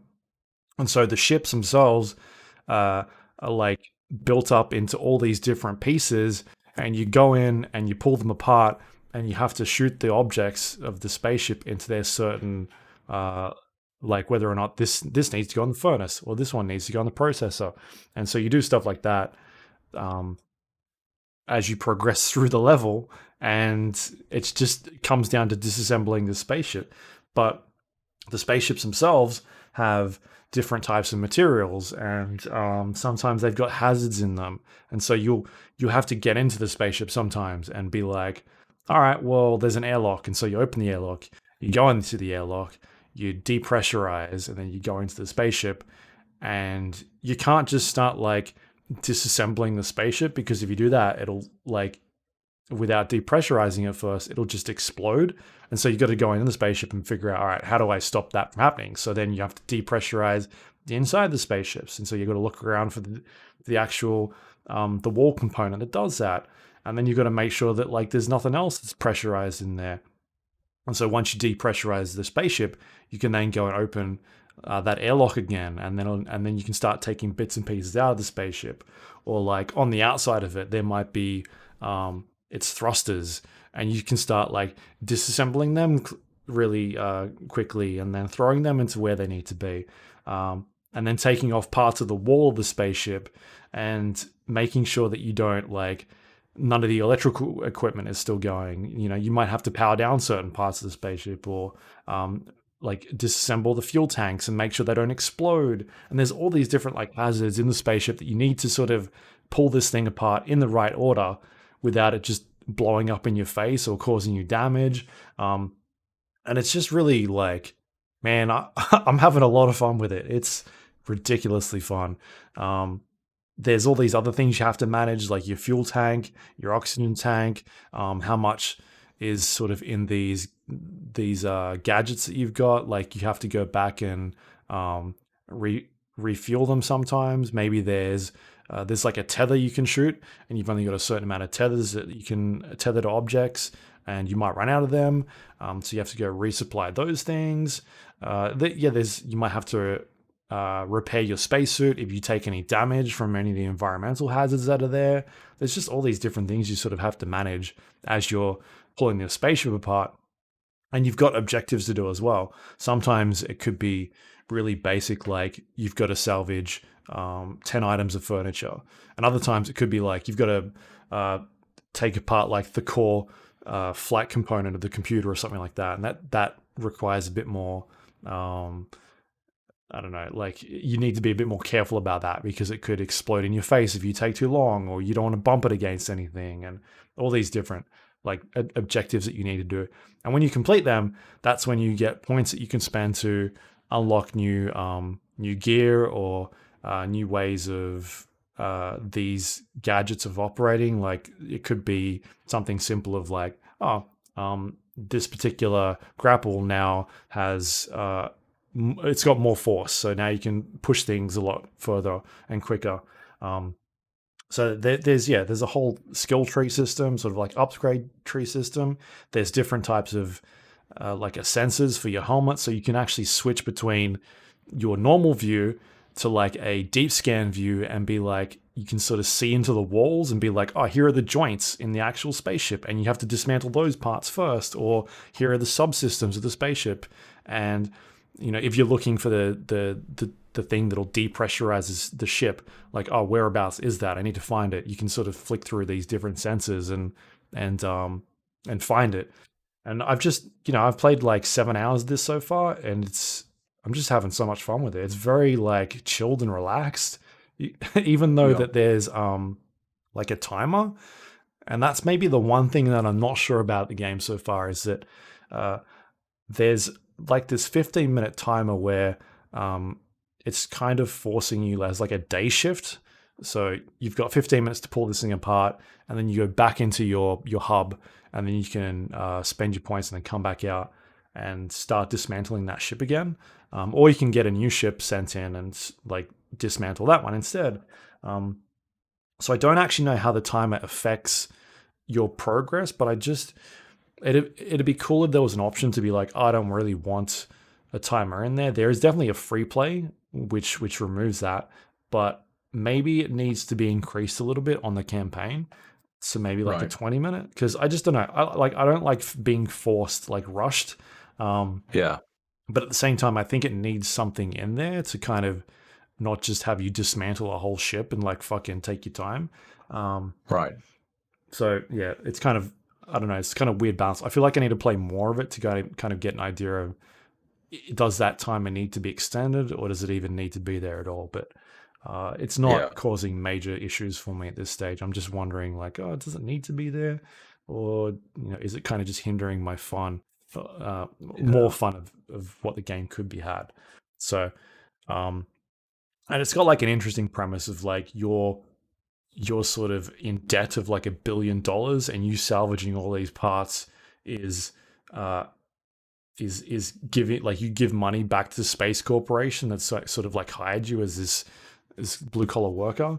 But then you transfer your funds at the end of the shift, and it's like, oh, here's how much money you made. But at the same time, you owe us interest and all this other stuff. So like you've made $1 million, but they've taken like 600,000 away, and so you've only made 400,000 into your like $1 million debt.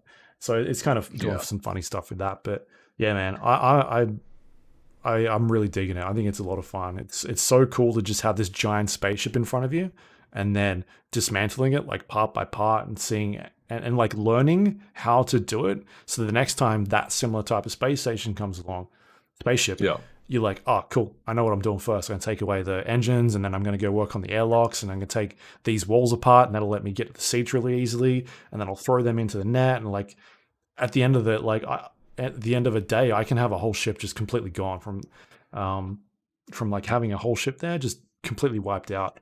And it's just so satisfying learning how to take that thing apart so quickly.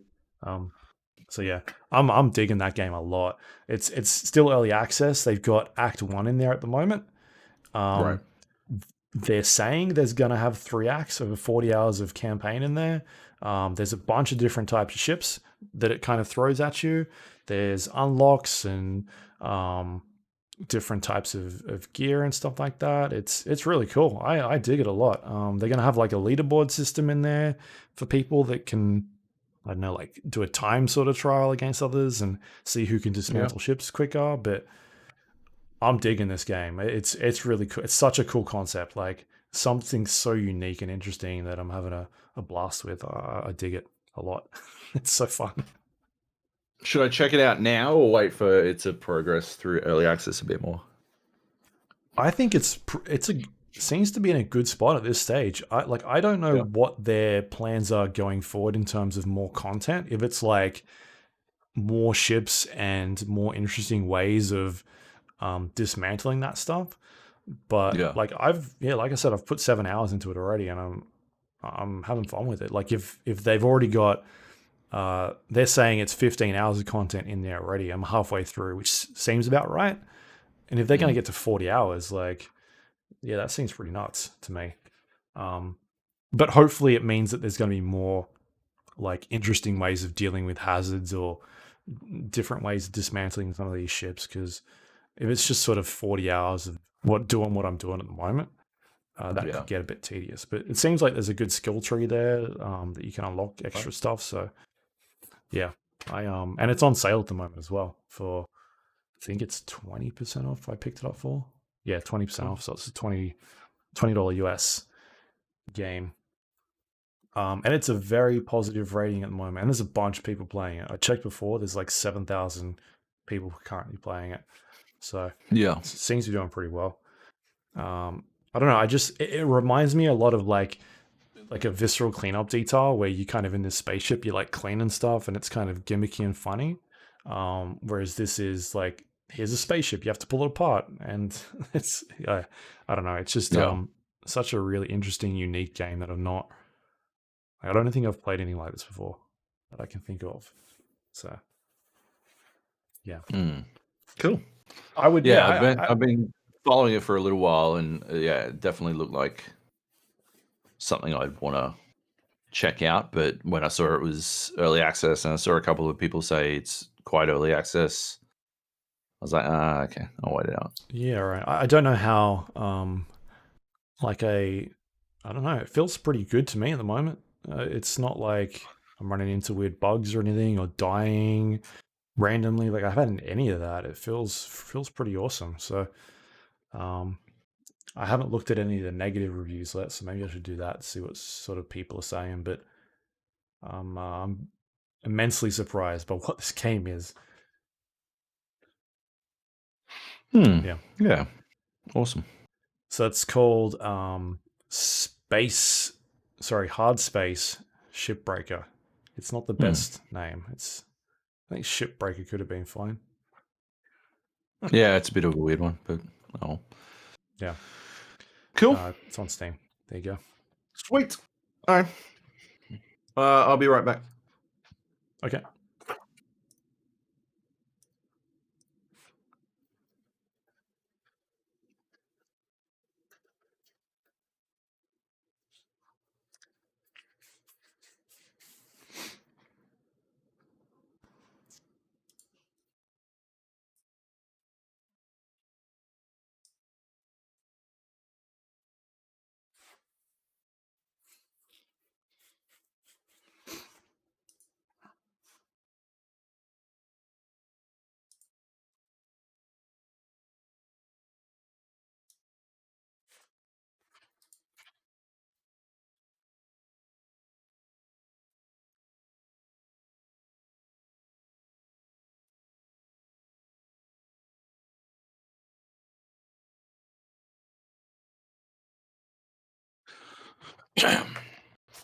And I'm back. Cool. All right. Shall we let's do Supraland Crash. Yeah. Yeah. Supraland Crash is the DLC for Supraland, I guess, which is a game that I talked about fucking yonks ago. It's was like my surprise hit of whatever year it came out. Fucking whenever that was, I don't fucking know. Let's see if Steam can help me out with this. Last year. I couldn't tell it was last year or 2018. Anyway, It was my surprise hit for last year. You play this little I don't know, dude running around a sandbox. And it's a game that, uses perspective very well. Everything's Every like all the objects you're climbing over are like pencils and stuff, you know, Honey, I Shrunk the Kids type thing. And Crash is the first DLC for Supraland.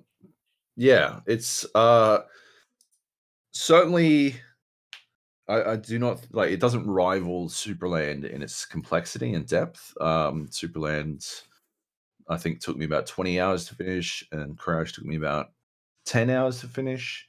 So it's DLC in that sense. I got it. I don't know how much it costs or when it comes out. I got it because I backed Supraland 2 on Kickstarter, and so they gave everyone who did that early access to the DLC. Yeah, like I Superland is, in my opinion, a game everyone should fucking play. Honestly, it's staggering how good that game is. But like this isn't on the same level. It's DLC, right? Like, provided it's cheaper than Superland, then I would recommend it. It's just sort of just it takes the concept and does it again. Like takes the concept and adds a bunch of new puzzles and a couple of new mechanics, or sort of tweaks some mechanics that you already had in an interesting way.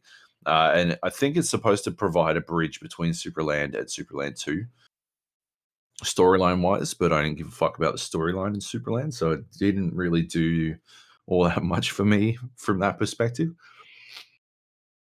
One thing that I really liked in Superland was the fact that you had this main path that you were going down, and you could sequence break like so much shit just using, I guess, clever platforming and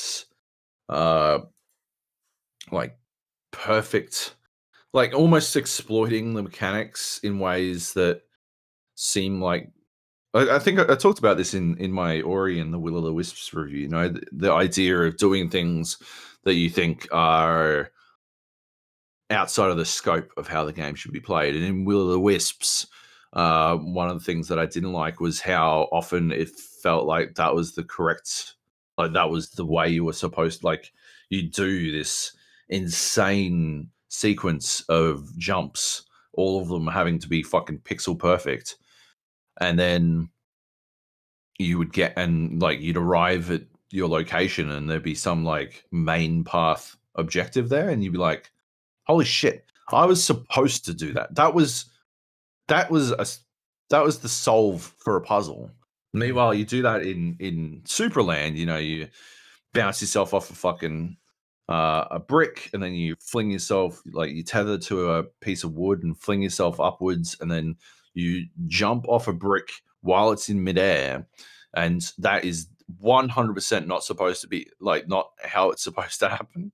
But you can do it, and then once you bounced off the brick midair, and then you throw your teleporting ball and throw it directly up, and at the zenith, the top of its arc, you fucking teleport and then tether and then fling yourself up one more time, and you reach something, and up the top there will be a coin or something, right? And you don't really need coins by the end or anything like that, but like they can be used, like they are used as sort of a collection mechanic, you know, like instead of flags, which bring you nothing, coins can be used ultimately to buy you, you know, the super jump or the super speed, or like if you get enough, like you need a ridiculous amount, but if you get enough, you can get, yeah, this crazy thing. And so, yeah, you wind up feeling like you've accomplished something. You wind up realizing that you did something that nobody should have done, but they accounted for it anyway. Like they accounted for you doing it anyway. And Yeah. Crash has like almost an entire area. Like it's got a bunch of achievements tied to it, and almost an entire area that you're supposed to go to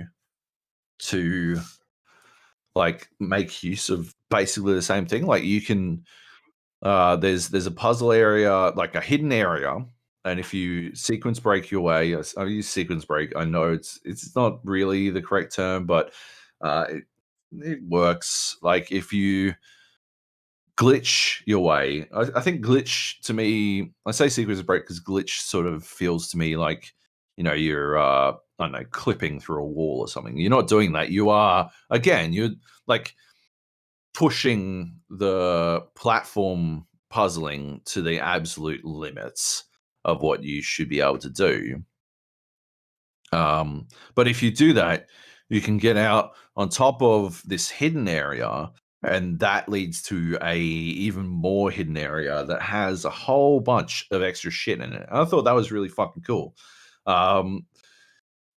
It's a bit of a crotch punch when you complete it all because it leads to something that is completely fucking useless. And I felt annoyingly useless, but there's not much you can do about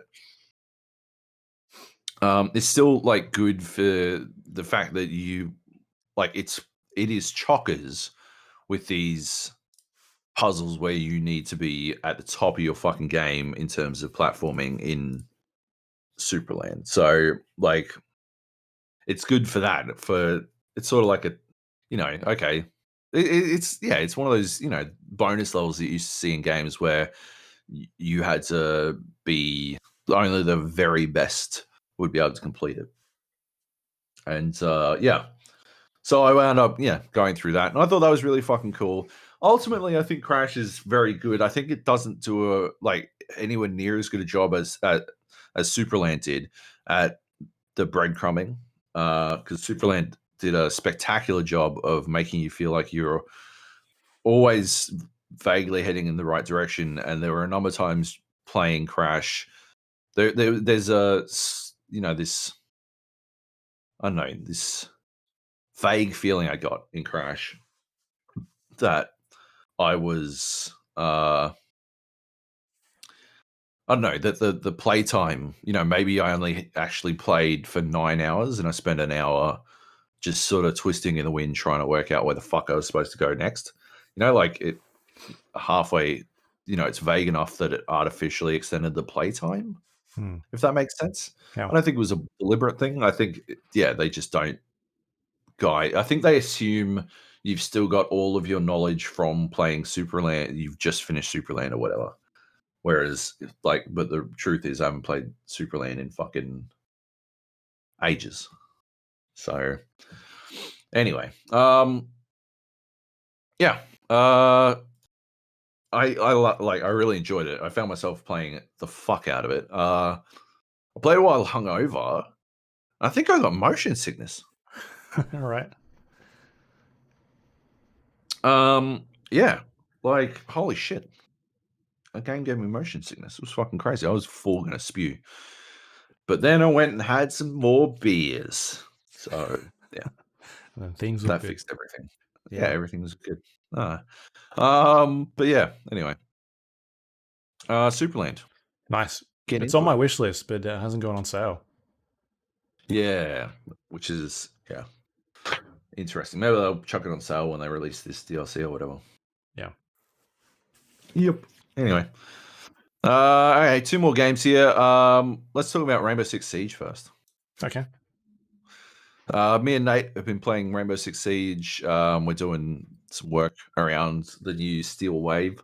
But yeah, we were playing yesterday. I'll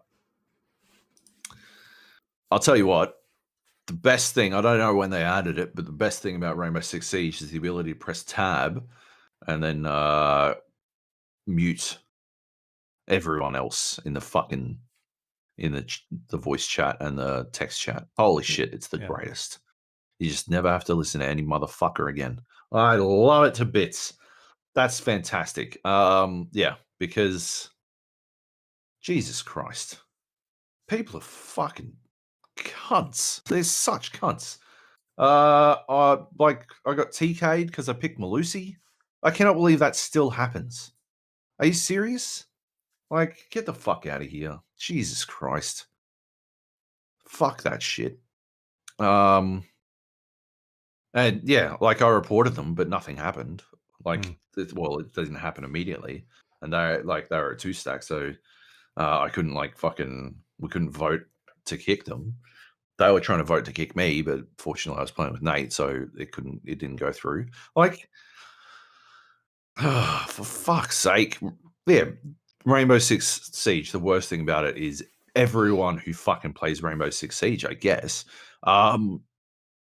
But no, like, actually, that's 100% unfair. We had actually some really fucking good games, and people were largely really positive. I had one dude like losing his shit because I used the Malusi. So there's 2 new operators, Malusi and Ace. Ace has is a new hard breacher, slightly less useful than Thermite and Habana, because he's got like less range than Habana, and it takes longer than Thermite to trigger. So it's a bit easier. Like, you can't bandit trick it, but you've got other options. You can impact trick it and a bunch of things to destroy it. So, and because it takes longer to complete, yeah, it's more like it's vulnerable for longer. So you wind up like, if you can destroy it before it gets its second blip off, they need to use another one, which is annoying. If you can't, like, if it gets 2 blips off, then that's enough. It works, like, it's fine. But yeah, if it gets only 1, it's useless. It's just a mirror hole, basically. And Malusi has this Banshee. She puts it down and like lets off this. It slows you down like you're moving through barbed wire if you're being zapped by Clash.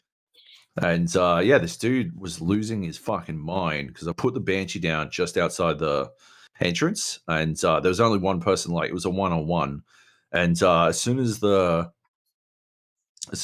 enemy moved in, you could hear it, and I could like pick, like, I picked my moment. Like, I picked, and when I peeked out, they were going over to destroy the Malusi, so I fucking blapped them, and this dude thought it was the tits. Like, he just thought it was the fucking best thing he'd ever seen. Yeah. So yeah, there were teammates who were encouraging and stuff. But yeah, fucking hell, just people being fuckheads. It's just, why? Why do you got to be cunts? Can't you just be fucking cool like me?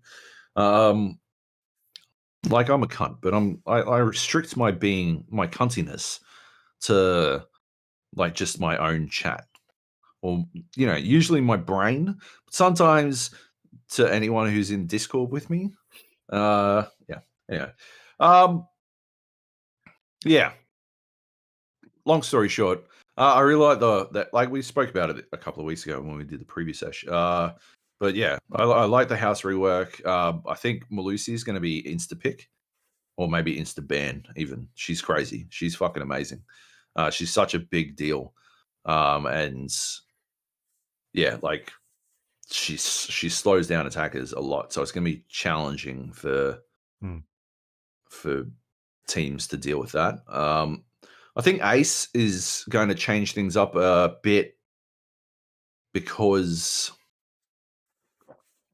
like, he is still a viable hard breacher. I find Maverick is useful as a hard breacher, right? But it takes so long to actually accomplish the breach with Maverick tool that it's like it like makes the player vulnerable for fucking ages, and I think that makes it a little bit less useful. He's got, like, I think his utility is more as a secondary hard breacher, and I think the introduction of Ace relegates him to tertiary hard breacher. So you've got 2 main hard breachers in Habana and Thermite, and then you've got Ace as a sort of secondary, and now Maverick is specifically like a specific use situation where you pop a hole in a reinforce, you can shoot through it, you can drop a grenade through to destroy anything on the other side, provided it doesn't get like zapped. But if you can shoot the Jaegers, then yeah, you're free to do that, and that's pretty fucking huge. So Maverick definitely has his uses, but he's situational, whereas Ace is sort of just slightly worse Habana, Right. and I think that's pretty good because it means that I remember back over at Tokonami, they were like full banning the hard breaches, and it changed the landscape of maps. I think it was on. I want to say Clubhouse. They were like full banning hard breaches, and it really altered how attacking teams had to approach. But if it's not full banned, like you can't full ban. Basically, you can't full ban hard breach anymore. So yeah, I think that's a pretty big deal. So I think that'll be pretty interesting as well. But yeah. Anyway, that's about it. Nice. Yeah. Yep. Siege still waves out now. If you've got the year pass, then you can play as the new operators, and if you don't, then you got to wait a week. But that's not a big deal. You'll still see him in action, and you can definitely synergize with him and stuff. And you can play the house rework right now. So Yep. Awesome. yeah. Yep. Cool. What's up next? Warzone. We jumped in for some Warzone last night. It's the first time I've played since the giant update. But yeah. I mean, apart from that first game that was warping like fucking crazy, that is the worst lag I've ever seen. That server was broken. Yeah. It's seriously the worst lag I've ever seen in a game that was still quote unquote functional. Like, that was fucking woeful. I've never seen anything like it. Like, it was like Matrix shit. Like, because it was it was happening even during the fucking pre-round. And I had a grenade launcher as a secondary, and every time I'd like launch a grenade, it'd like the server would hang, and so you just had this explosion next to a person. It was like some fucking Matrix shit. Yeah, that was cool. Not so cool when we're actually trying to fucking not die. Yeah, I shot a we were in a fight, and I shot a rocket launcher RPG at at the truck right in front of the house, and then I backed up. And the rocket was like in midair, it's just sitting at the window, and I'm like, "Oh, okay, cool, nice." Like you just see the rocket, the actual projectile. Yeah, that was pretty bad. Like, I mean, it's cool that there's an actual projectile, I guess. Yeah. Holy shit, man, that was fucking rough. But we did get to witness the most wanted. I'd never seen the most wanted bounty. Like, I'd never used it before. And we picked one up, like, because we died. We lagged our way into a firefight, and then when the lag stopped, I was down, and then I think you got downed in the same fucking lag spurt. And then I think they finished you, and they came for the finish on me and Nate. And I'm like Nate gets me back up, and they've warped past us. And one of them is standing like literally 3 meters away, but not facing us. And we go to, like, Nate gets me back up. So gets me back up in the sense that we lag, and I go from down to suddenly up and standing with the gun in my hands. And then they like lag right next to us, and then they lag past us, and then the server catches up with it, I guess. And I down one, but they like were surrounding us, and it was just fucking cooked. It was dumb. That was so dumb. Oh my god. But no, we got the most wanted thing, and it was pretty fucking cool. Like, you've got 3 minutes, and whoever picked it up is tagged on the map, and we needed stuff, so it was, I don't know, semi-idiotic to grab it, but then a fucking loadout drop next to us, so we just we went into a house, and like, I think 3 teams must have rolled in, because there was definitely there's that team that drove in, there was the team that came in from the north, and then there was the team that came in from where we'd landed, right? The dam, at the dam. And so they all just fucking converged on us, and they all fought downstairs. and we would have gotten out with it, gotten away with it. Like we had our shields at the top of the fucking stairs in this house, and we are just stalling. I thought it was fucking hilarious. As the counter would as the seconds were counting down, we had like 10 seconds left. And this dude was trying to come up the stairs, and I threw a thermite at the top of the stairs, and he went back down and threw another fucking thermite. And then there was like 2 seconds left, and I had a gas grenade back up, so I just gas grenaded the fucking stairs, and we fucking succeeded. And yeah, that was some dirty shit, but it worked. If it works, it works. And yeah, after that, I went for the to just go finish the fucking fight. I got 2 fucking downs, down 2 people, jumped out the fucking window, down 2 people, and then the lagging started again, and it just felt fucking awful. And then it had stopped for a second, so they came back upstairs, right? They came upstairs. And down Jew is he lagged his way upstairs because he lagged his way past me to get to the stairs. So fucking aggravating, man. But yeah, after that, I think Nate was the only one left alive. And he lagged his way into the circle, right? Yeah. Just lagged his way into the circle, and he killed the last guy out of the 3 teams that came to kill us. So we won that fight, which was fucking amazing. And then he got run on by a team. He had his shield out.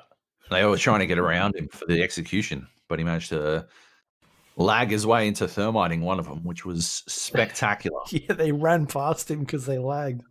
They lagged, yeah. Oh my god, it was such a bad fucking server. Yeah.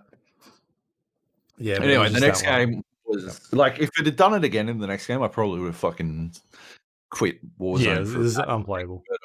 Yeah. But no, that's not what happened. So yeah. Yeah, we just played another round. It was good fun, I thought. Yeah, we got the new contract drop, which is like a random one where once you complete a contract, there's a chance that you get this new contraband contract. And what that is, it basically spawns after you complete it. You pick it up, and then there's like a helicopter extraction point, and then so you have to escort the player that picked it up to the extraction point. You call in a helicopter, the helicopter comes, and then you need to deposit the drop on the helicopter. And then once you do that, I think everybody gets like a new blueprint. Is that what happened? Yeah, we all got a new blueprint. Yeah, which is cool. Yeah, interesting. Yeah, it's certainly a different way to approach that shit. Yeah, I thought it was pretty cool. I mean, we did it off the back of a Most Wanted, right? But there's nobody fucking for miles from us. This was on a redrop again. We did a Most Wanted, and we were at the TV station. We just camped on the roof. Yeah, because it's pretty gross. Yeah, there's only that ladder, and it worked very well. And then while we were trying to escape, we were just outside the circle while we were trying to get back in the circle. Yeah, me and Nate both attempted to end a fucking team by shooting them through a wire fence where you could, and apparently bullets can't go through wire fences anymore. So we didn't do any fucking damage at all, which was very upsetting. And yeah, so we had to sort of just deal with that, I guess. I was so mad about that. So we got downed, and then I think 2 more teams came and jumped. Like we got 4th partied. Yeah, on the end there, because we were running that Most Wanted thing. So everyone was coming. So they were still around. We camped the ladder, but we hadn't really created a way out for ourselves. Yeah. And yeah, we died. We dropped back in again. We landed at fucking Lumberyard, right? That's where we got the next Most Wanted, and then you got a fucking you got that extra contract, and we went and got it. Yeah. Then I drove into a fucking tree, and we died. You drove into a tree. We got jumped on by a team, and they threw. I'll watch the replay back. Yeah. the kill cam, and they could definitely hear us coming. And the guy like throws a C4 out at us. It doesn't kill us, Yeah. but it like gets me and Nate low enough, and then the others are just shooting us. So yeah, Yeah. we end up getting knocked out. Yep. It's just like, there just happened to be a team there. We drove through them Yeah, and that's through the tree. always the risk. Yeah. Driving through trees. But yeah.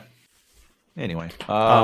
We got to see, I think, one of the new events. They've got these rare events that happen during the game. There's jailbreak, which means that everybody that's been eliminated that's still in the game gets put back in, so they get dropped back in, so you don't have to wait for a gulag match. There's fire sale, which puts everything on the buy stations at an extremely discounted price. And then there's supply chopper, which I haven't seen yet, but it brings in a armored helicopter with a bunch of health. You shoot it down, and then it gives you some high tier loot, things like 3 UAVs, armor boxes, munition boxes, gas masks, grenade launchers, bunch of cash, and that sort of stuff. So I've only seen the fire sale, I think, at the moment. The other two I haven't seen yet, but Yeah, right.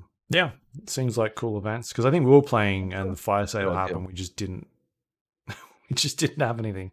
I don't know. No, it wasn't really. Yeah. Yeah.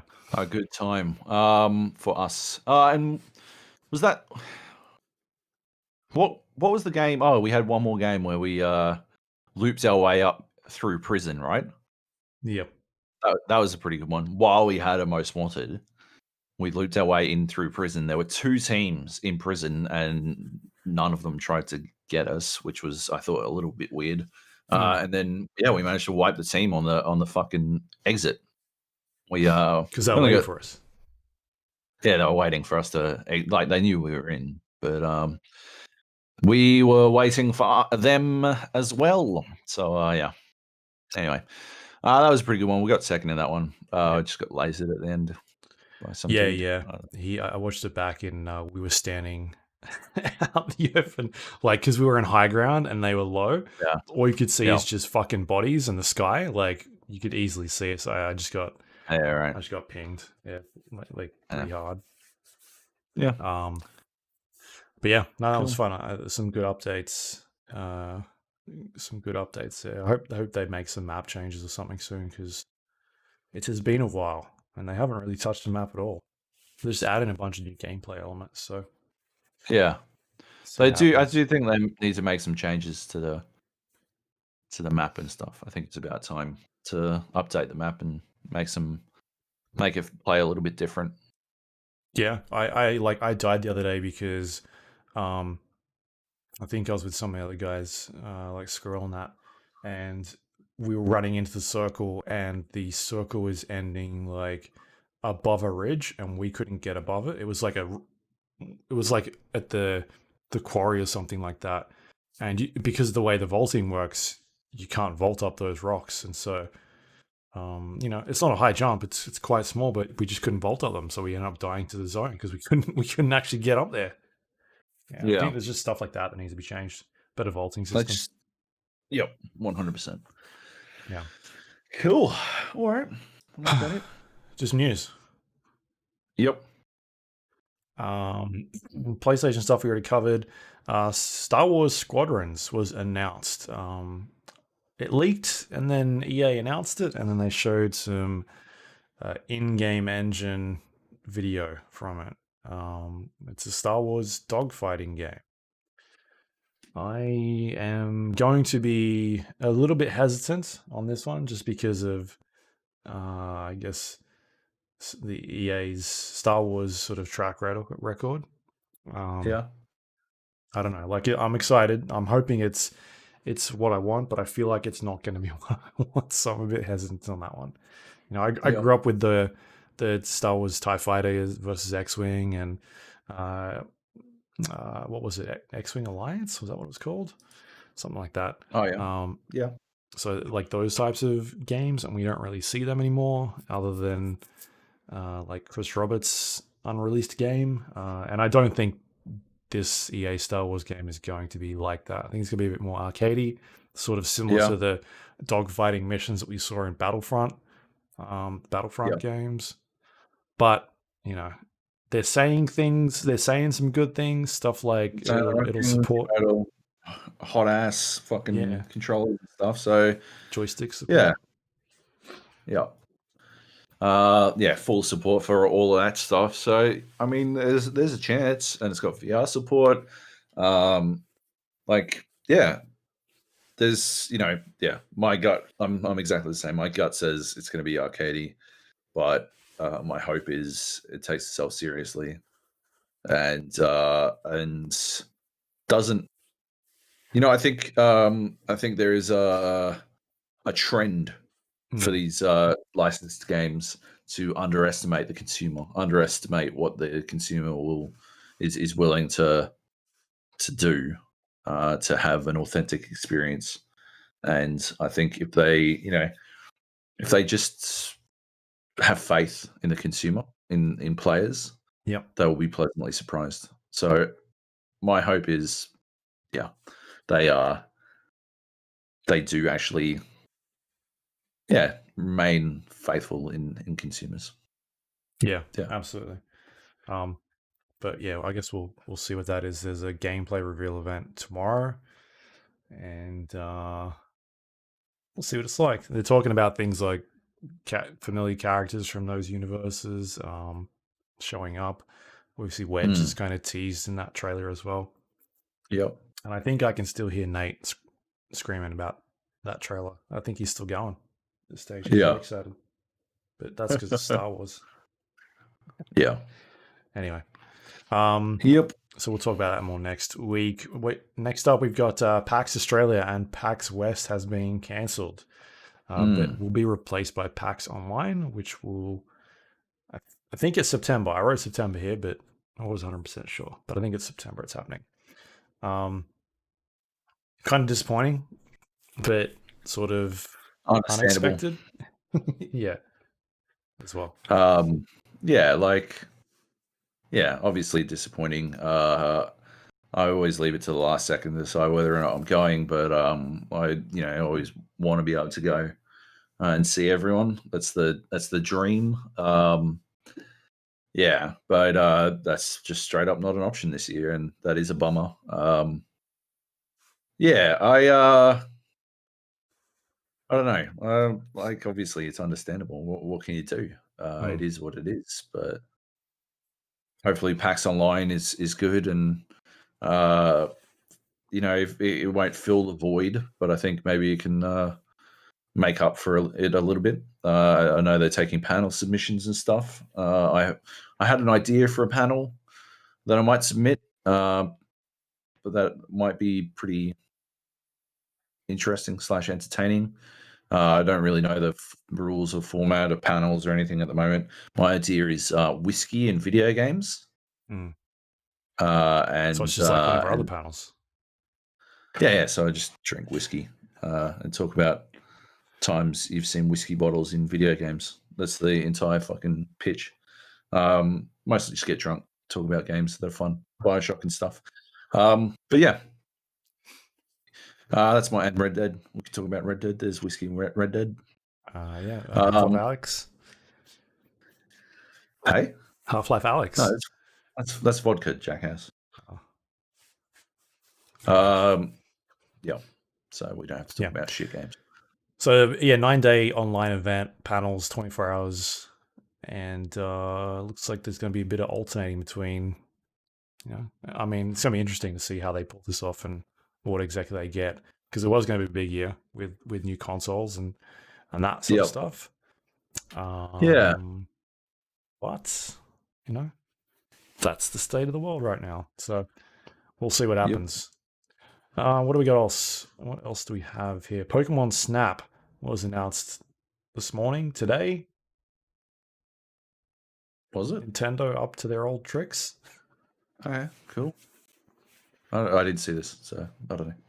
Yeah. I got no thoughts one way or the other. I mean, Pokemon Snap, I'd never really understood what people got out of it. So, but people, I don't know. people seem to want this. I don't know. Cool. I'm glad they get what they want. Yep. I don't. Yeah. And the breaking news, which I just put in here now, is that Xbox posted their new startup sound just moments ago, about 20 minutes ago. So, would you like to have a listen to it, Joab? Yeah. I can't. I will go to their Xbox Twitter page. Oh, okay. Fucking look it up yourself, Joe. Yeah. Look it up yourself, and then what I'll do is I'll pipe it into the audio feed at some stage. But you're gonna have a listen to it now. Let me know when you're ready. We'll click play. Yep. Yeah? Go. 3, 2, 1, click. So my Twitter's muted for some reason.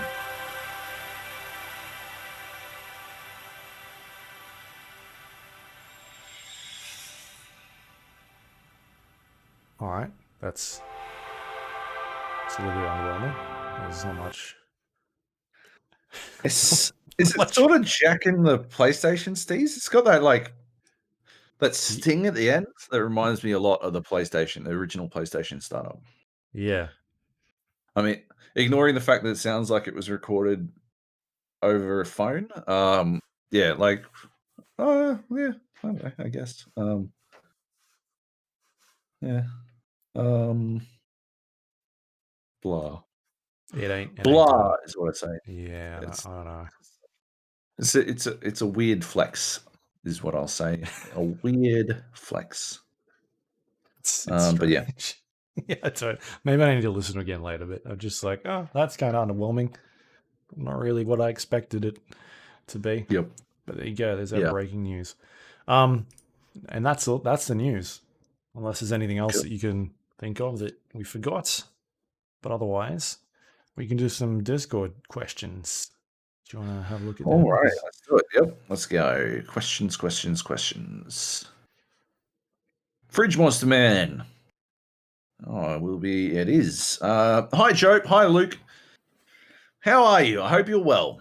Bit of follow-up on my barbecue sauce pasta question from a few weeks back.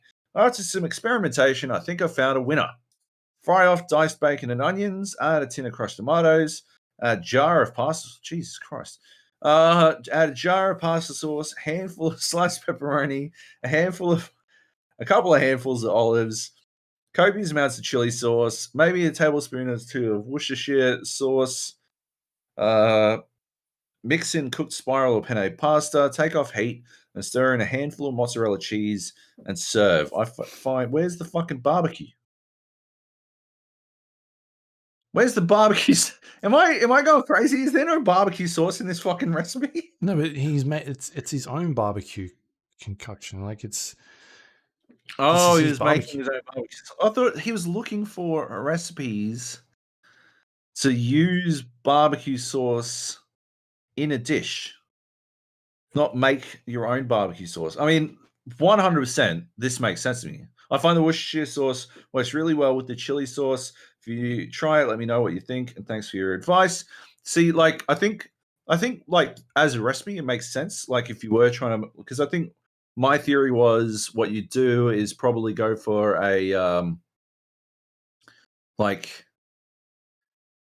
mimic pizza, right? What works well with pizza and barbecue sauce? Well, where has barbecue sauce been substituted into pizza? I think this is basically, this is a pepperoni with barbecue, which is always a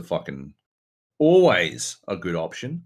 Maybe you go full pizza with it, and because I think the Worcestershire, right, sort of adds a little anchovy style flavor. So if you were to instead, I think, ditch the jar of pasta sauce, go for barbecue sauce instead, and another tin of crushed tomatoes. And then add some anchovy paste, or if you're up for it, if you're up for a big dick in it, actual anchovies, because Worcestershire and anchovy is well, but I think they're both basically adding the same thing, right? The concept of umami, salty sweet. So I think that's what you're getting out of which if you were to add anchovies, I think it'd boost it. even more. Or anchovy paste if you've got like an Italian deli near you. You can always find anchovy paste. It's always pretty good. I'm gonna give this a fucking punt. I want to make a fucking barbecue meat lovers pasta. I reckon it's a fucking killer idea. I'm gonna have to ditch some of it because my wife can't eat pork, so or onions as it as it happens. Man, low FODMAP is the ultimate fucking dietary challenge for cooking, but we still eat heaps of shit. I made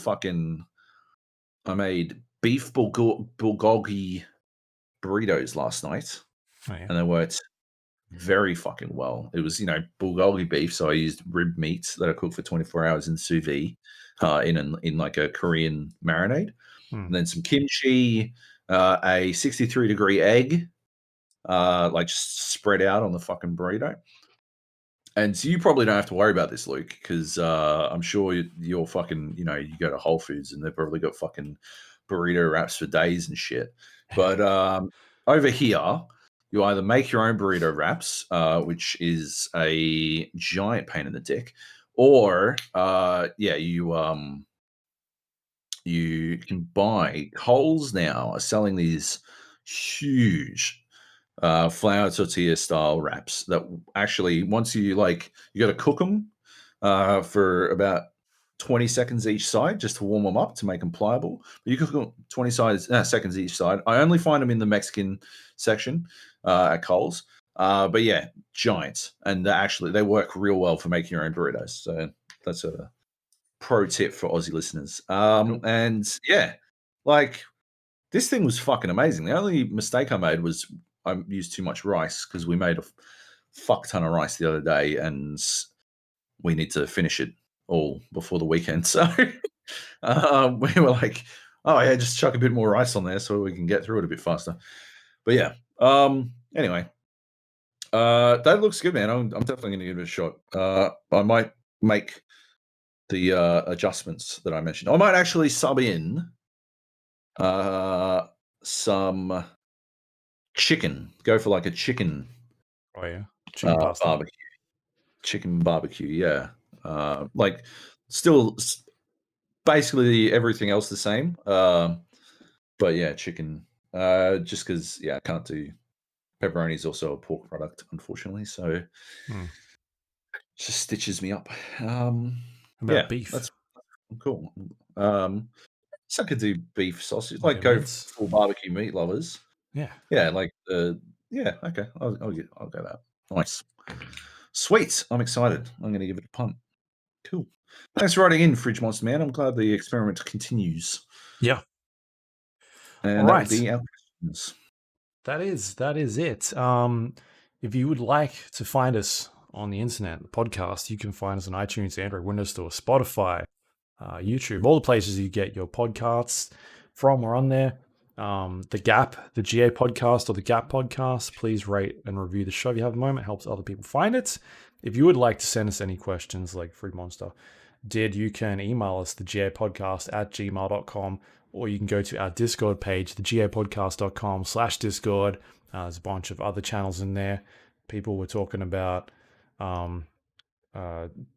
looks like cricket documentaries from the sounds of it between Johnny Bravo and Nate.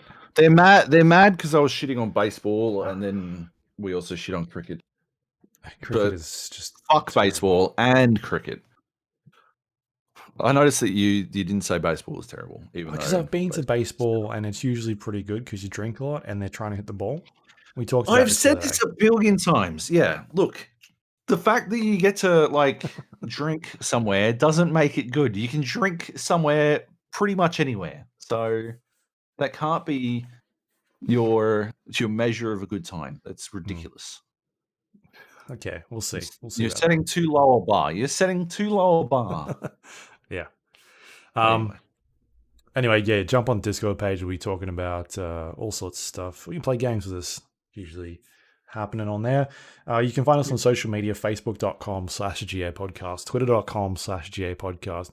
You go to our YouTube page, gapodcast.com/YouTube.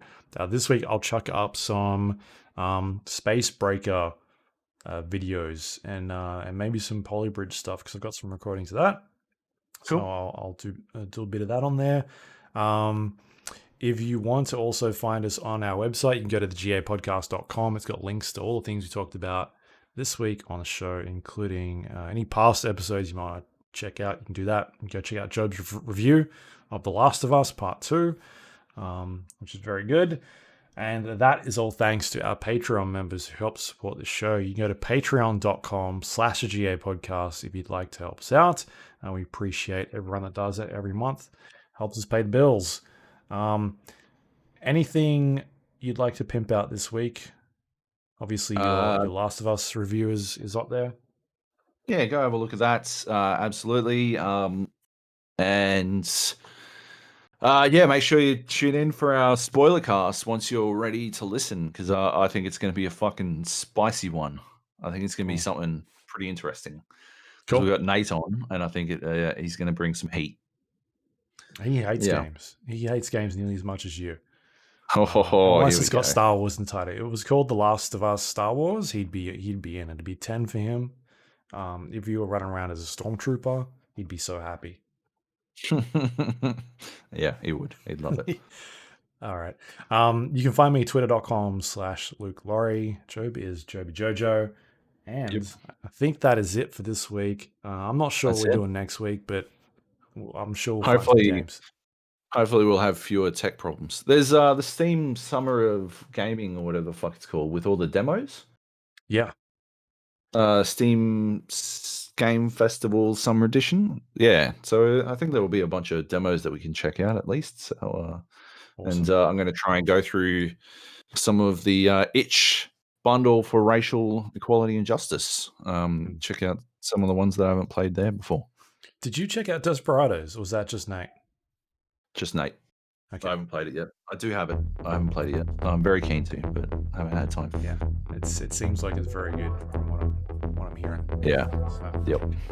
All right, that's it. Yep. That's the show. Thanks for listening. See you next week. Bye.